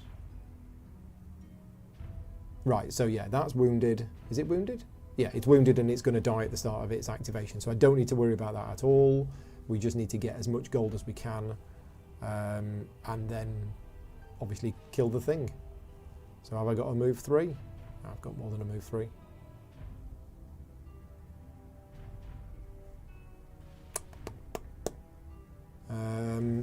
Yeah, let's do that. Let's do Rumbling Advance, followed by anything that's going to get me XP. Not really. We'll do Crushing Grasp. And then the Tinkerer, again, is there anything that's going to get me XP? Yep, Net Shooter is. Followed by 1 adjacent ally may recover all of their discarded cards. It gets me XP, so why not? Except the Archer's going first. So the Archer shoots the Tinkerer. I can take that 1 damage, that's fine.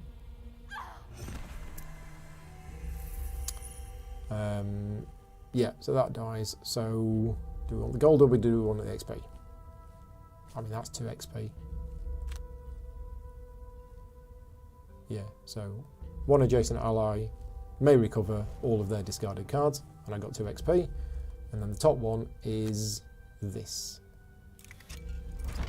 Is that going to kill it? Yeah, it's going to kill it. Got another XP. So what can we get XP wise? We can't get any XP as the Craghart, so all we can do is just move Unfortunately, we're going to damage the Tinkerer on the way through, but so be it. Sorry, Mr. Tinkerer. Yeah, that's what he does.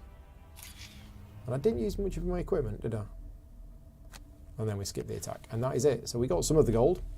We missed 2 of it. But that is the end of that scenario. We only got 5 out of the 10 gold. We got 14 XP. Right.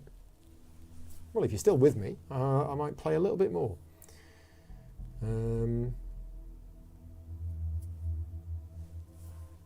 Oh, we've got a branch. We could go one of 2 ways. Oh, I'm not going to get to level 2 today. I might play a bit more of this later in the week, although I've got a very busy day tomorrow with rulebook editing, and I'm doing a Crystal Palace live stream, and then we're doing a Kalis live stream in the evening. Again, I'm trying to put out a lot more content at the moment because a lot of people are stuck at home. But I'm quite into this. I'd like to play this a bit more, but I do need to go to sleep at some point.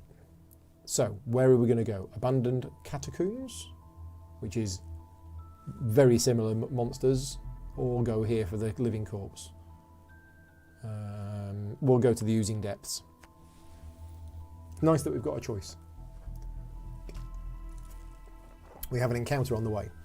An old woman steps out of the trees from the side of the path. She is dressed in ragged clothing and has a rusty necklace around her neck. Greetings, travellers.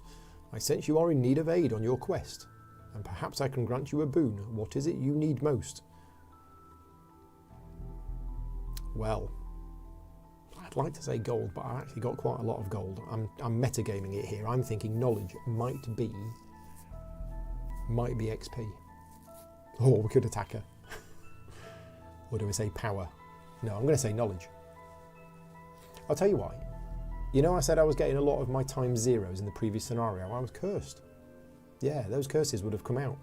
So I'm going to say knowledge. A wise choice indeed. She waves her hand and you fall to the floor, blacking out. When you wake up, the woman is nowhere to be seen, but you feel your skills have improved. Did I get XP? I did. We got 10 XP each. Awesome. I might level up tonight.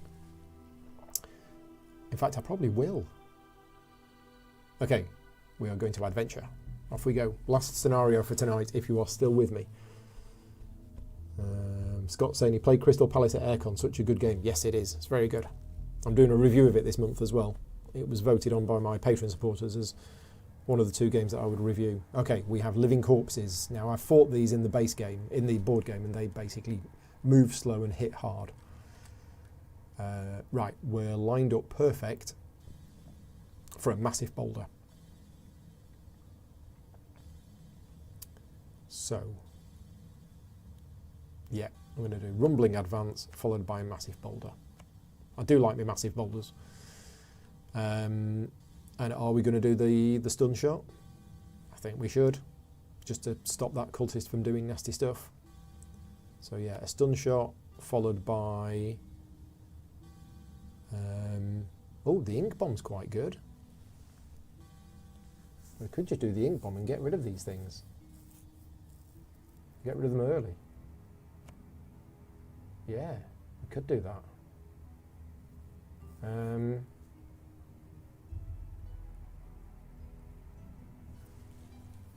Although there is this net shooter as well. No, let's do the ink bomb. So I'm actually going to do that as the movement and then the ink bomb. And hopefully I go before them. Okay, now the cultist is going first. That's a shame. Can't have everything. So the cultist moves 2 and comes to stab Mr. Craghart and gets 1 damage, and I'll use the shield. So, no damage. David is going to bed. Good night, David. Thank you for joining in.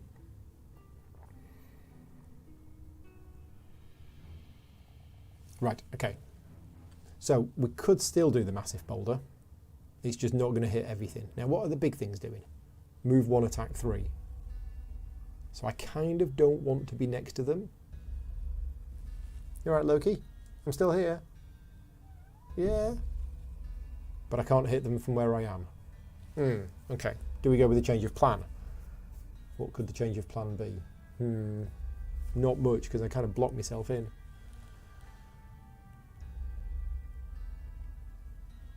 If I did the massive boulder from where I am, I can't reach. Yeah, my plan hadn't taken... You coming up? My plan hadn't taken into account... Come on. Yeah, my plan hadn't taken into account the cultist moving first. What are we going to do? Hey, what are we going to do?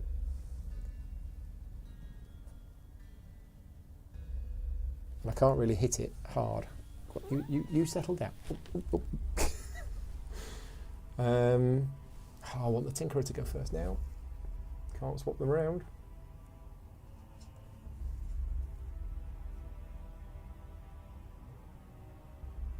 Bats.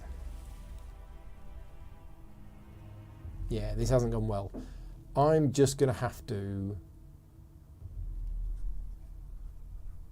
Yeah, I don't want to throw a massive boulder on the thing right next to me. So I think I'm just going to have to hit it for 2. Such a waste. I was getting cocky. Drew me +2, 4 damage. Awesome. Now I've got this, and I'm just going to use that for move 2, so that they... Yeah, because I don't want to move... Yeah, I'm just going to move 1, because otherwise they're going to hit me. Right, so the Tinkerer. Are we going to do the ink bomb? I'm going to have to move before I do, but I can move to here.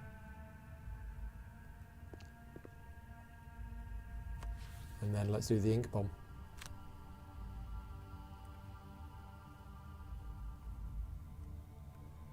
Why is it not letting... Oh, did it hit both of them? Ah, now that didn't work. Something went wrong there. I didn't do that targeting properly. But I drew my ×0 anyway. How can I see what cards I've got in my deck? There. Looks like I've got 2 blesses in there. Is that right? Yeah, I've got 2 blesses in there. I don't know how I got the 2 blesses in there. So I've got a -2, 5 -1s, 6 zeros, a +2, and a ×2. Yeah, it seems like I've got 2 blesses in there. I don't remember getting 2 blesses in there, but yeah, I did that wrong. That should have got both of them. So that wasn't great. That wasn't great at all. I messed that up. Okay, so what are we going to do now? They're still coming at me. They're still big. They're still scary. Can I hit both of them? Yes, if there was nature. There isn't nature. There's darkness. Can the Tinkerer go first and create nature? Yes. With the Toxic Bolt. So we'll do that. Tinkerer goes first with the Toxic Bolt. And then... Ah, we could do the 6 damage trap. Because they are going to step onto it. But again, how many rooms are there in this scenario? Oh, there's more. Right, okay. There's a few rooms. There's another one there, then another one there, then another one there. So this is going to be a big scenario. We're going to be here a while. It's going to be a late night, and what it does mean is that I'm not going to be throwing away cards too early. So I think...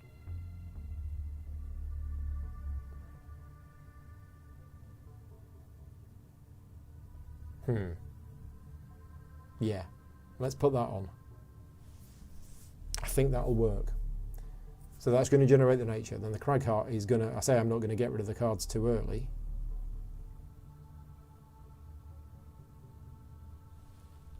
Actually...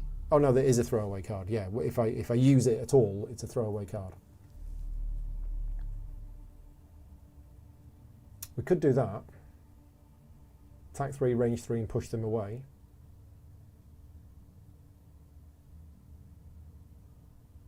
Oh, that'll immobilise it. Yeah, let's do that. So that's going to be the top, and then the bottom ability. What do we do? What do we do? Do we move? Or do we put this opposing strike on? Let's put the opposing strike on. Let's hope there's more melee characters in this one. John's off to bed. Good night, John. Thank you for joining in. And the living corpse is going afterwards. Right, okay, that's good. And it's moving one and attacking. So as long as I don't end up next to it, I should be fine. So, first of all, you and all adjacent allies add +1 to your attacks this round. Done. Right, so that's set up this area. Everything adjacent to me is going to get +1 attack. And now we're going to do this. And we're going to do it on that one. 4 damage. Wow, it's nearly dead. Okay, and then the Cragheart.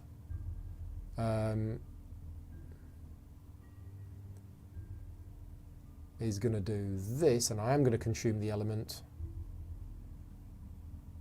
And I'm going to do it on that one. Although that would kill that. It's fine. I'm going to do it on that one. Spread the love. 4 damage, nice. Oh yeah, 2 plus the 1 plus the other one. And I got an XP and it's immobilized. And then I'm going to set up this. So there you go. I've got Retaliate 2 on me. I love the Cragheart. Miss him. He's still in a pub. So that moves. Oh, but it hits the Tinkerer. 3 damage. That's fine. We've got plenty of healing. Forgot it was hitting the Tinkerer. Okay, so we just need to sneeze on these. In fact, where's that move to and deal a damage? Oh, I got rid of it. That would have been perfect. Would have been absolutely perfect.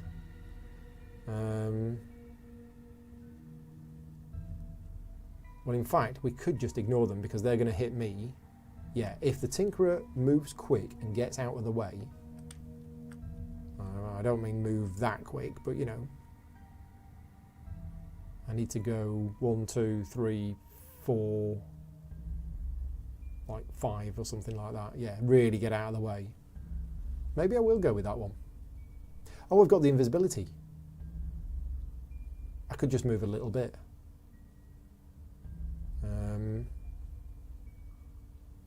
Yeah, rather than running off into the middle of nowhere.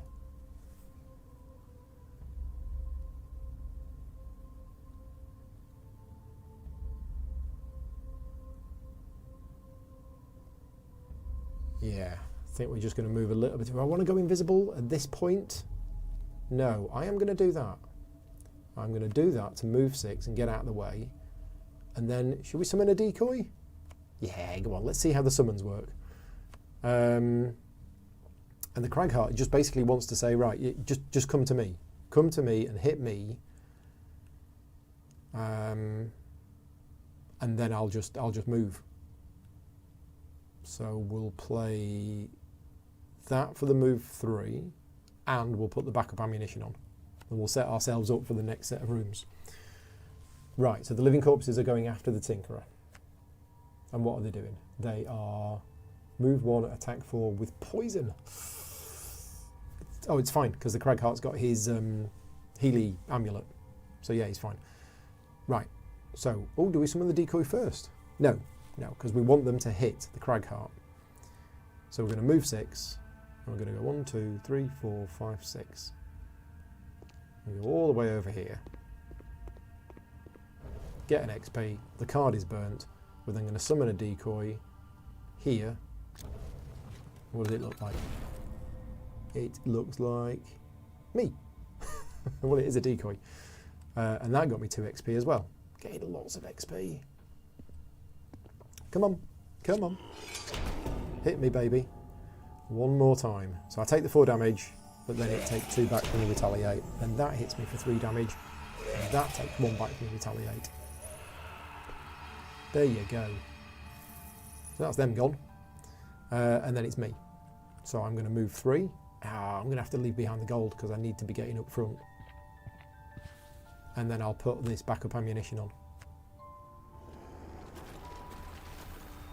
Oh, and it's still my go, so I need to do that to perform a heal 1, which doesn't heal any damage, but it gets rid of the poison. Did that heal 1?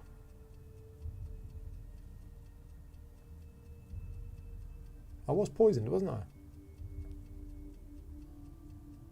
Yeah, I thought I was poisoned. Anyway, right, it seems to have disappeared. Okay, so yeah, end turn. Right, round 4. Now then, I've used 2 of my items. I could get them back with that.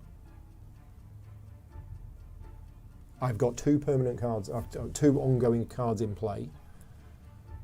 I really need my massive boulder back. I don't know whether it's a long rest, or do I just move this turn? Do I have a good move? I don't really have a good move left. So I could just move this turn and then maybe long rest next turn. What's the Tinkerer going to do? Is the Tinkerer going to go in? Maybe the Tinkerer should go in, open the door. Oh no, because then the decoy, it'll just be a bit of a waste. Is there any setting up the Tinkerer can do? The Tinkerer doesn't really have any of these ongoing effects.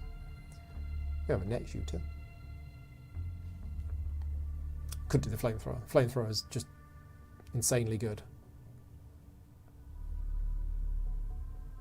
Proximity mine. Put the proximity mine on the door and then let things come to me.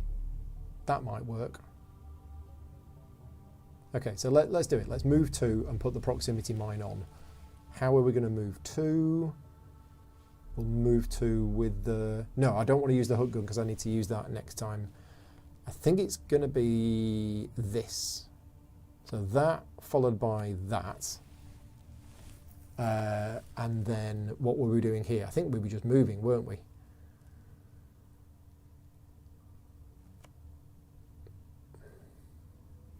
Yeah, I mean, let's think about this. If the Tinkerer goes first and opens the door, I need to be prepared to do something if I need to. So let's play the rock tunnel just in case, followed by that. Yeah. Okay, so Tinkerer's turn first. We are going to move 2 and heal 1 on all adjacent allies, which is just move 2. And we're going to move on to the door. Right, and let's reveal... Oh, wow. So this is a small room. So yeah, it looks like Matthew's saying, I think I did saw a 1. Yeah, I thought heal in the board game gets rid of the poison but doesn't actually heal you anything.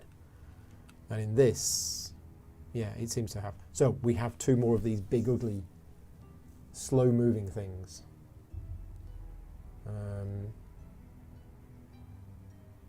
I can heal 1 to all adjacent allies, but there isn't anything to heal.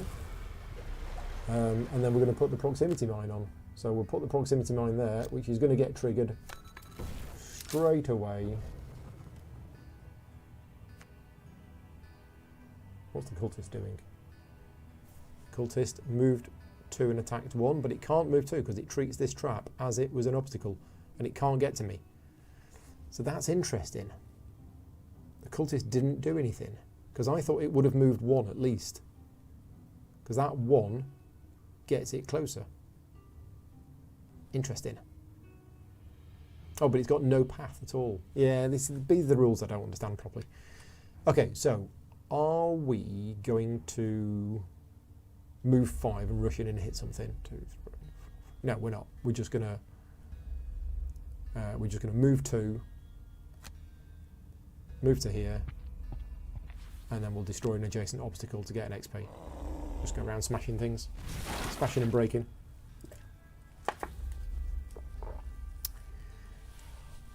Do we want to trigger this? The question is, are we going to long rest next turn? I want to be able to see my cards. How do I see my cards?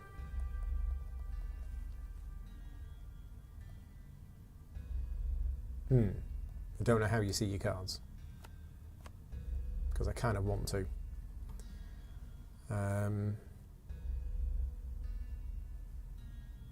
I don't think I'm going to long rest next turn, so I am going to use the moon earring.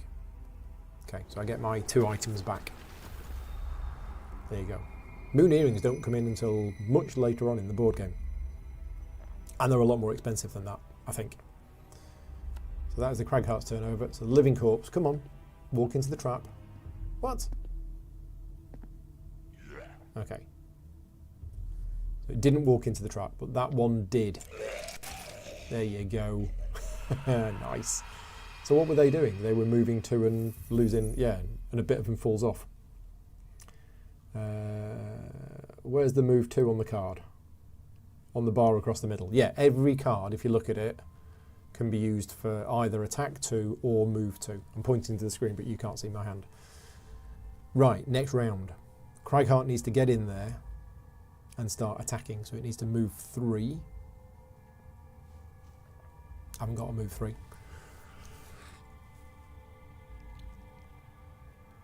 Getting tired now. Oh dear. Might have to do a short rest. Quite low on health as well. Yeah, short rest. What card are we losing? Rumbling Advance.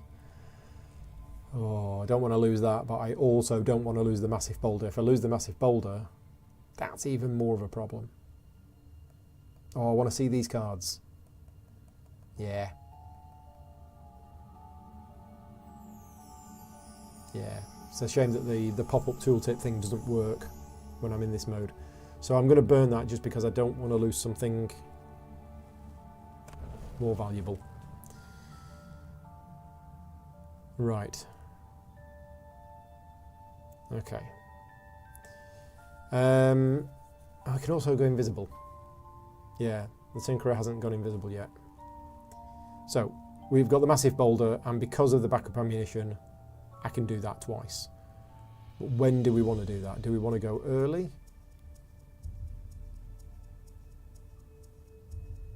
I mean, I need to move in there, don't I? Okay, I'm going in really late. Yeah, I'm doing that and then that and going in really late. So the Tinkerer is probably going to go invisible because otherwise, he could stun shot. Stun shot the living corpse. That'll stop it.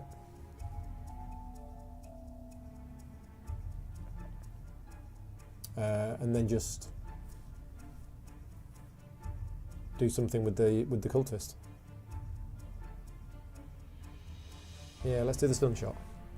So stun shot followed by hook gun, I think. Okay, see what we got. Cultist is going first, and it is just moving and attack 0. What does the decoy do then? It just moves 2. Doesn't attack, but it just runs in and takes up space. Right, so we are going to, yeah, stun the big guy, who is not moving but attacking for 4. So I'm actually stunning him when I'm moving away. Oh no, because he's going to hit the, yeah.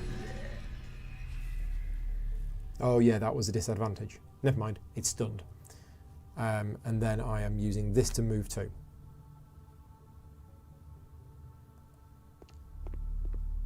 There you go. Right, that's the Tinkerer's go done.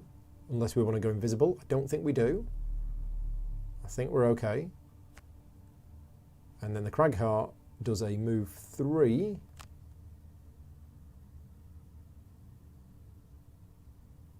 Oh, I've messed this up with regards to my boulder. Yeah, everything is going to take lots of damage. Sorry, guys. He's quite careless, is Mr. Craghart with his boulders.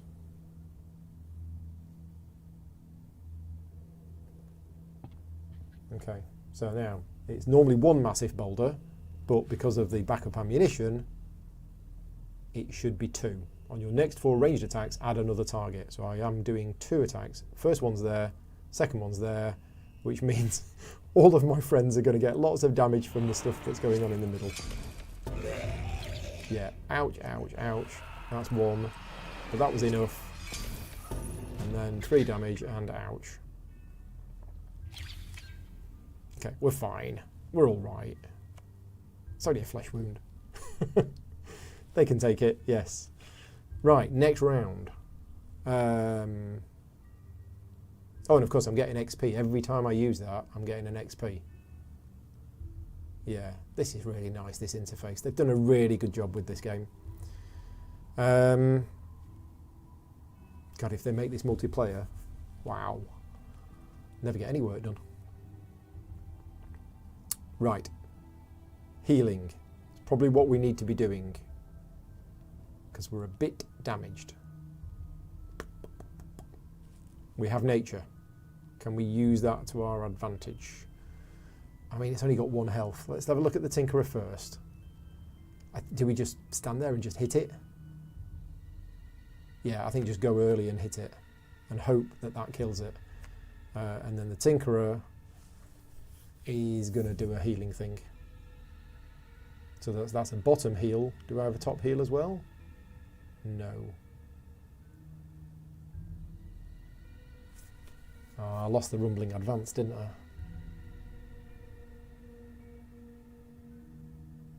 I mean, I can do the crater. I can do the healing. Healing in the crater. Okay. It's summoning a living bones and then taking 2 damage. But it's going to be dead before that. I will... Do we open the next door? Time is it's a pressing thing. I think we do. I think I'll open the door. This might be a crazy move. Oh, first of all, immobilize the enemy. And then open the door. Okay, let's see what's on the other side. Right, so we have another door there. That leads to the final room. And we have 2 more of these things. Ugh. And this turn, they are attacking and then pushing 1. Right, that's fine, because they're not near me. And that's going to summon a living bones. Right. So we don't need to go invisible, because these 3 aren't attacking this turn. But we are now going to do an attack 2 on this. Yes, that's that dead. Nice. Tinkerer's turn over. Yeah. So the living corpse attacks and then a bit falls off. And then that one attacks and a bit falls off. Interesting that the decoy didn't do anything. Oh, because it was already next to an enemy. Yeah. Right. We are... What are we doing? Are we just moving too? Or are we healing? I'm quite far behind, aren't I? But I'm also quite badly wounded. And the retaliate's no good if it kills me. I think we're just going to have to go slowly. Yeah, I'm going to put a heal 2 on me. And that's it. Yeah, because there's nothing to attack. So I just skip that attack. End of turn. Probably should have used my equipment. So living bones comes out the ground, which is really cool. And next round, let's have a look at the Tinkerer first. Okay, so the Tinkerer is going to be long resting. Yeah, Tinkerer is long resting. There's very little else the Tinkerer can do. I could have short rested, but no, long rest is fine. Again, we need to get in. We need to be moving in. Thankfully, these living corpses are quite a way away and they do move slowly. But we do need to be getting in there.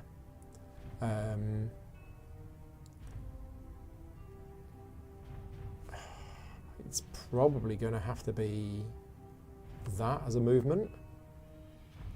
I'm going to have to long rest before I can do anything, I think. Is there any obstacles in there for me to destroy? I don't think there is. Nope. So I'm just going to take that one. Right. So all sorts of things is happening, but hopefully nothing's going to get to me this turn. So cultist first. Moves. Doesn't do anything. Living bones is his turn. Moves. Doesn't attack. Corpse. Moves. Yeah. Craghart's turn. Right. So we are moving to. Oh, I can't even get through the pesky ally. and then destroying an adjacent obstacle, but there isn't one. So I just skip the action. Scott's disappearing. Thank you, Scott, for joining in. Wait, is that it for the Craghart's turn? Now, I'm probably going to use this to heal a wound. Heal a damage. Because I might end up long resting next turn. Okay, so the decoy moves 1. And now it's the Tinkerer's go. So the Tinkerer was long resting. So we get 2 health back. Our cards, which we haven't used. And I have to lose a card. Which one do we want to lose? I definitely want to keep the flamethrower for the end. That's really nice, so I'm going to keep that. That I'm not sure about, actually.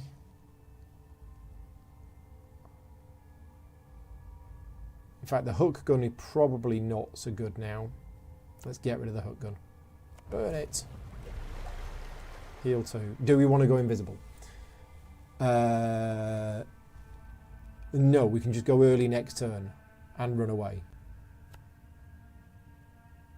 And it is next turn. Round 8. So let's do the Tinkerer first. We do have the stun shot. But as long as I move away quick, I should be fine. And this this decoy is going to run in and get hit. That's fine. That's what the decoy is there for.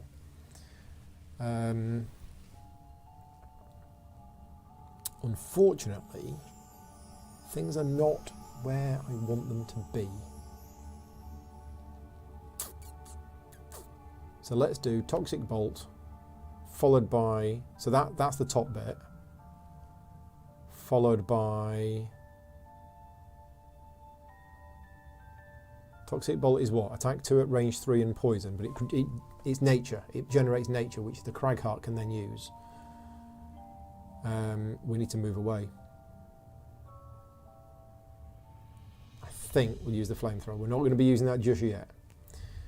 So the Craghart needs to go after 18. Oh, the Craghart's only got 2 cards left. And this is all rubbish. It can't get in. Arg. We're going to have to do a short rest. We're going to have to do a short rest to get me cards. We're going to lose Dirt Tornado. That's fine. Right. Rock Tunnel.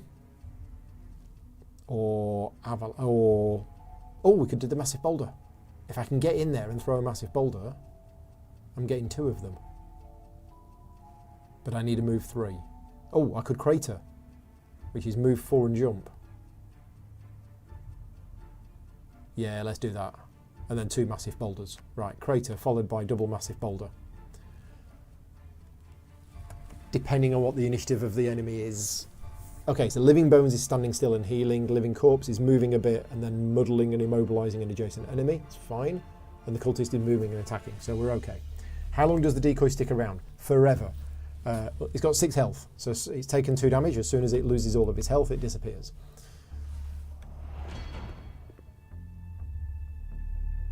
Right, Tinkerer's turn. So, what were we doing? We were attacking 2 at range 3 with poison. What do we want to attack?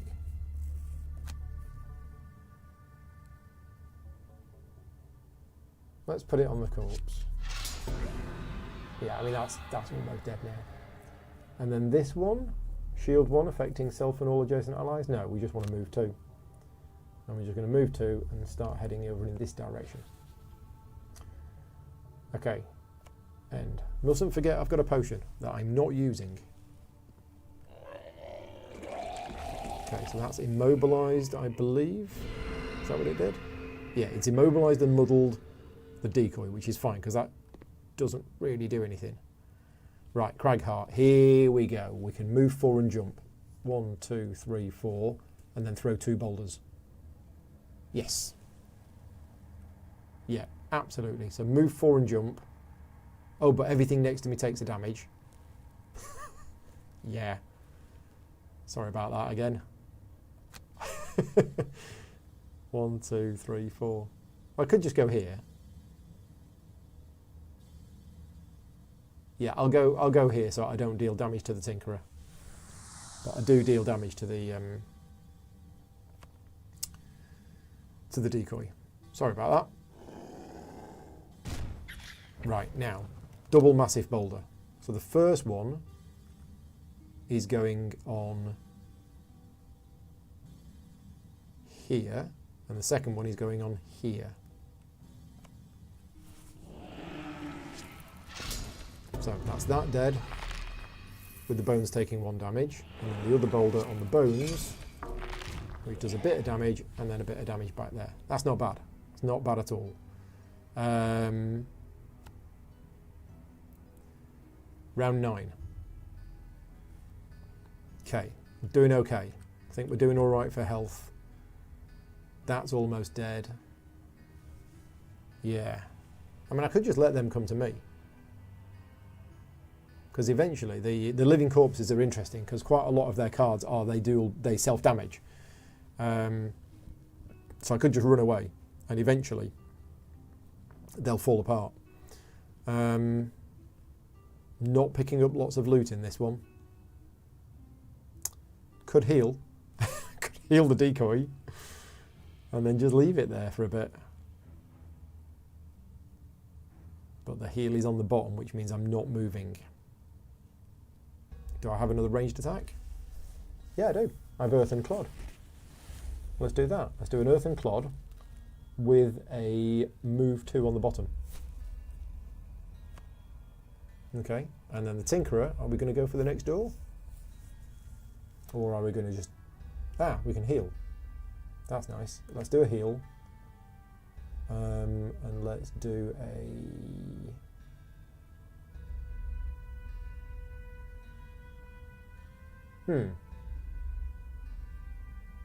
I'll just do that. Right, Living Bones is moving and attacking 2 different things, and the corpse, yeah, moves 2 and takes a damage. So it's going to fall apart. So Tinkerer first. We'll do the heal. We're actually going to heal the decoy. Yeah, there you go. Decoy's back up to full.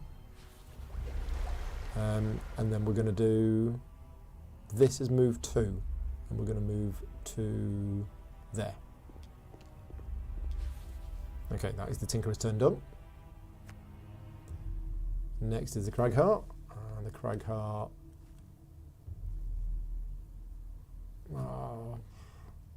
Oh yeah, we were going to do the thing, weren't we? So we're going to move 2. We're going to move to there, and then we're going to do this. Oh, and I can do that. I can immobilise them both. So Earth and Clod, and I've actually got 2 of them.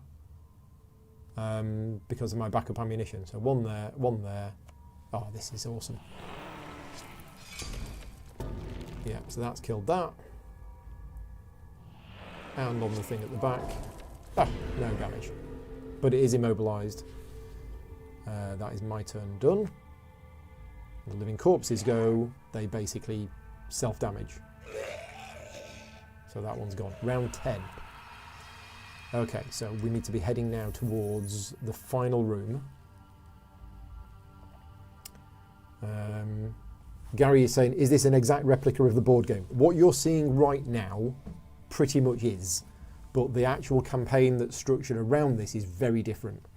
But yeah, the actual nitty-gritty, when you're in the dungeon, this bit is the same.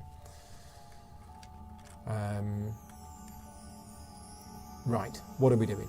We are looking at the Tinkerer. We probably want to move and then do a bit of a long rest so that I'm ready for the last room. So I think I'm just going to do a move to get up there and get ready. I mean, I could even go invisible. No, that's a silly move. Stop saying that, Paul. That's stupid. And again, I think we're just going to move. Yeah, it's not like the previous ones where I can just take my time and get as much XP and treasure as I can. In this one, I mean, I don't know what's in the last room. It is a small room. Okay, so we should be okay. We should be okay. Again, I think I'm just going to play 2 cards to move and then probably long rest. So Living Corpse is moving and attacking, but it won't get near. Oh, except the decoy will run towards it, because that's what decoys do. So we're just moving 2. Yeah, we'll just move 2 to here. And that's it. Not do anything with that card. End the Craghart's turn. Decoy's turn. It runs in because it's crazy. And then what are we doing? We are again moving 2. And then skipping that. Yes, must remember I've got a minor power potion. So the corpse's turn. It attacks and does 4 damage to the decoy. Well, that's what it's there for.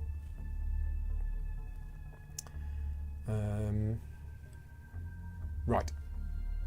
Next round. I think we're going to long rest. Because we only have 1 card. So that's going to long rest. That's going to long rest. Done. Okay, so this... yeah. Say goodbye to the decoy. It's done its job. It has done its job. Which card do we want to lose? We don't want to lose the massive boulder because I have 1 lot of backup ammunition left. We also don't want to... There's a lot of these we don't want to lose. Yeah, we don't want to lose a lot of these, but I'm going to have to lose 1. So it's going to be that one. Okay, done. So that's Craghart's turn done. Tinkerer, which one of these are we going to lose? Ooh. It's got to be that one. Okay. Right, we need to get in there, round 12, and see what's in. So, Craghart, do we have a high move? We do. We have that. We have move 5, jump. It's burning the card, but I think at this stage in the game, I think we're okay with that. So we'll do those 2. And then the Tinkerer kind of wants to go late. Or do we go early and do a stun shot and go invisible? Yeah, let's do that. So we're going to end up in the doorway, actually. If I do that, that's a move 2. That's in the doorway. I don't need to do the stun shot. Could do the flamethrower.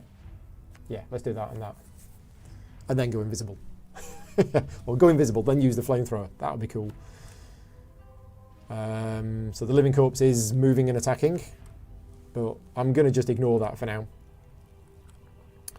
So we're moving 4. We are going 2 onto the doorway.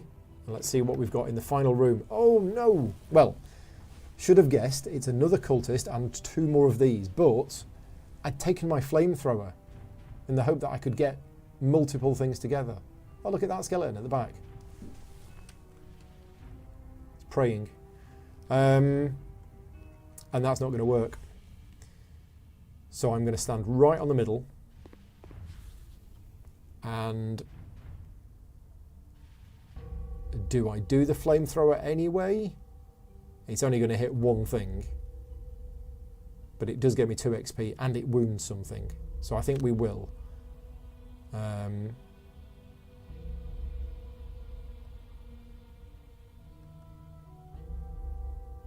Right, why is it not letting me? Oh, I see, yeah, I've got my things wrong. Let's do it on that one, because that might actually kill it.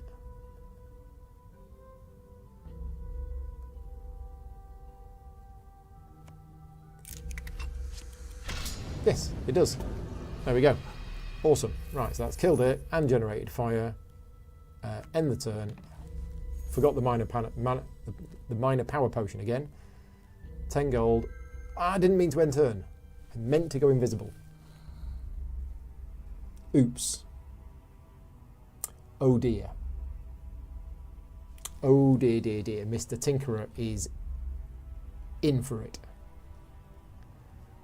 Oh dear, dear, dear. Right, so we are going to have to rush in to save the day. Oh, Loki's arrived back. Hello, Loki. You can't get out, can you? No. So we're going to stand here, hiding behind the Tinkerer. And then we're going to throw 2 massive boulders. So one's going to go there and one's going to go there. You coming up? Come on. There you go. We're almost done. Yeah, look at your adoring public. Look. It's a crack heart. Yeah. Yeah, thank you. I can't see the screen now. We might as well use the Amulet of Life.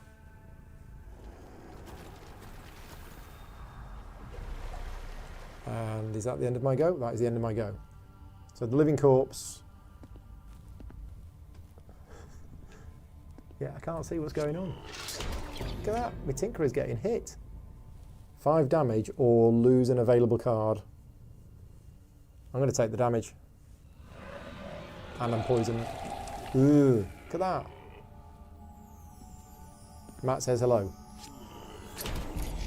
Okay, 4 damage. Can I take it? I can take it. Just.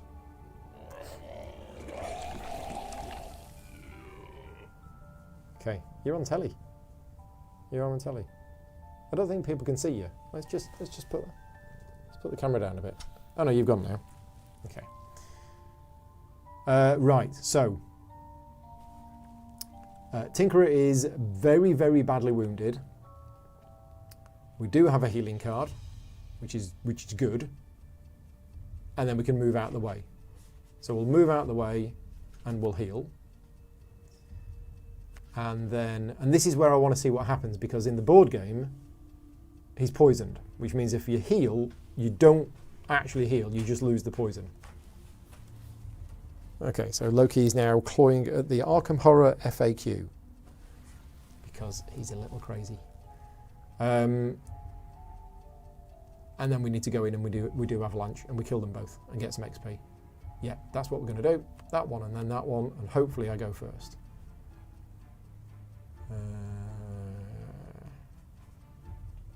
Why is it not? Ah, there we go. Right, done. Please go before the living corpse. Yes. Oh, it doesn't matter because they're going to kill themselves anyway. Lols. So Tinkerer's turn.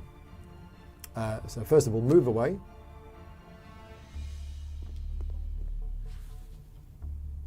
And then heal 3 at range 3. I'll heal myself. Thank you very much. There you go, it did it this time. So the poison when I didn't actually heal anything, which is how it should be. End Tinkerer's turn, pick up 2 gold. Cragheart, move to here, and then Avalanche, powered up by the nature. There is nature, isn't there? Oh, skip movement. Getting excited. Power it up, hit them both. 1. See, it didn't let me select 2 of them. There, 1, 2, confirm. Bosh. Both dead. And I can actually now spend a little bit of time getting the treasure while that thing is still wandering around. Whoa. There you go, it's taking a damage. So, yeah, I've got a bit of time now to get as much treasure as I want. Have I got any loot cards? No, but I can't actually have a turn because I don't have 2 cards to play, so I'm going to have to long rest. Whereas the Tinkerer does have 2 cards to play, so the Tinkerer can play 2 cards and will. Or should the Tinkerer long rest? Because then I get an extra round. No, I'll play the 2 cards. Okay. Right, Living Corpse is going to kill itself this turn? Yes. So this is the last turn. It's a shame, I should have short rested. Should have short rested, not long rested. That was silly. So the Tinkerers go. I can't get any of the gold. Oh no, it's a disaster. So it doesn't actually matter what I do at all. Because I don't think I can get any XP. I mean, I can move to here. Is it within range? No, it's not within range. So, end turn. Living Corpse's turn. It dies. And then the Cragheart loses a card. And that is it. We did it. That was a lot harder than the other ones.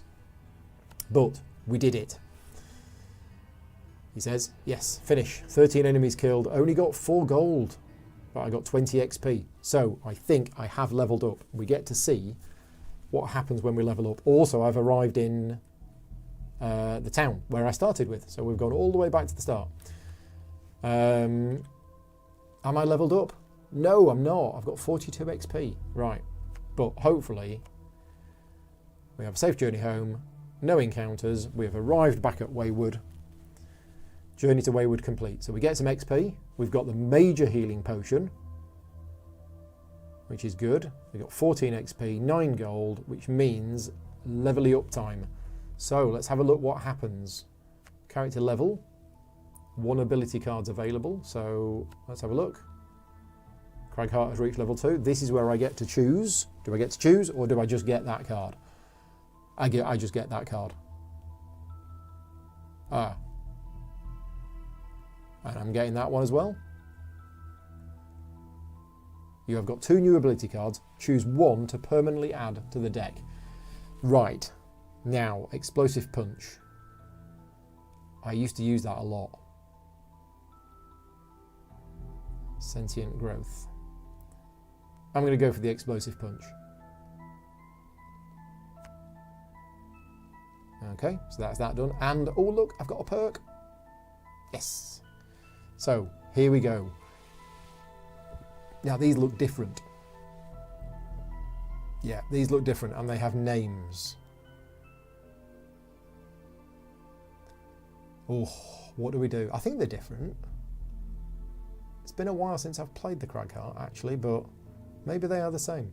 This is nice. It's actually telling us what the effects are going to be. So putting the 2 rolling modifiers in is quite nice because then I'll generate more nature, which is always useful. But removing the 4 zeros is also useful. No, I'm going to put these in. Perk cannot be removed. Okay, that's that done. So I've done that. I have. Yeah. Okay. And now the Tinkerer has leveled up. So the Tinkerer gets a card. Ding. And I get Stamina Booster. That's nice. And Disorientating. Right, I like Stun. I do like Stun. So I'm probably going to take, but that's nice. Heal 4, range 3. I'm going to take this. Oh, this is tricky. So when we play, we house rule this. We allow characters to basically respec whenever they want because we don't want to make this decision and then be stuck with it forever. It's also less admin because we don't have to write it down. So yeah, we house rule this when we're playing that we always have access to both cards and we can change whenever we want.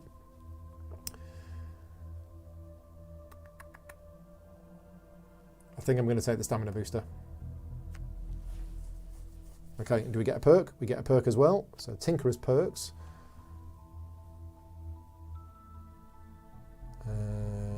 Wound, 3 muddle cards. Muddle's good.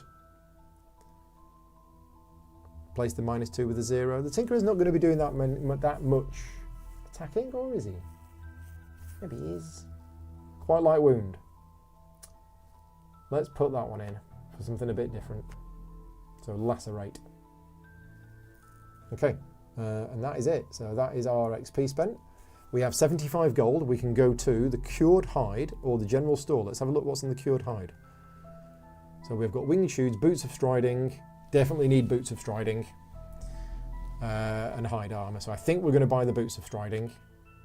And we're going to give them to the Craghart. So he can get in there when needed. Oh, didn't want to do that. Then we also have... Oh, that's it. That's all they've got to sell. What about the General Store? Also Boots of Striding. Now we can only have 1 potion at the moment. Or sorry, 1 small item. So we're looking for boots. Let's filter it down. Helmet, eagle-eye goggles. Do we want to use that? Possibly. I could give the Boots of Striding as well. Buy some more Boots of Striding. Always useful. Right, so they're both wearing boots of striding. I might save the 35 gold. And that is it. I'm going to finish it here tonight because it is late. It's very late. I've had a lot of fun. This has been playing from the start, so this isn't the campaign. This is just the adventure. It certainly feels like a campaign, but according to the front screen, how I exit this, I don't quite know. I'm going to say leave wayward. Yeah, I'm not, maybe escape? Escape, here we go. There's a few options. Yeah, I've been running it at 1920, full display mode, audio, controls, combat log, graphics. Yeah, all sorts of stuff here, but I didn't change anything, I just went straight in. But yeah, if we go right back to the start, hopefully it's going to save. I think it saves. See, campaign is greyed out. So that wasn't a campaign, that was just an adventure. But as you saw, it was quite big. We got to level 2. I don't know how strong we need to be before taking on the bandit commander. But anyway, thank you very much to everybody for watching. Hello to everybody who is watching this afterwards. As mentioned at the start, in case I didn't mention it, this video and a lot of the content that I'm making this week and next week is all funded purely through the Patreon campaign. So if you enjoy the content that I make and you want to help keep the show going, then please consider supporting me over on patreon.com. I will be back tomorrow with 2 live plays. We're doing Crystal Palace, 2-player playthrough of that at 4 o'clock, and then we're doing a 4-player game of Kalis, 1303 tomorrow night. Actual board games, not computer games, actual board games, conversations with friends over Skype. I will be live streaming it and everything else. So that's tomorrow. But for now, I'm going to go to bed. So yeah, thank you very much to everybody for watching, and I will see you next time.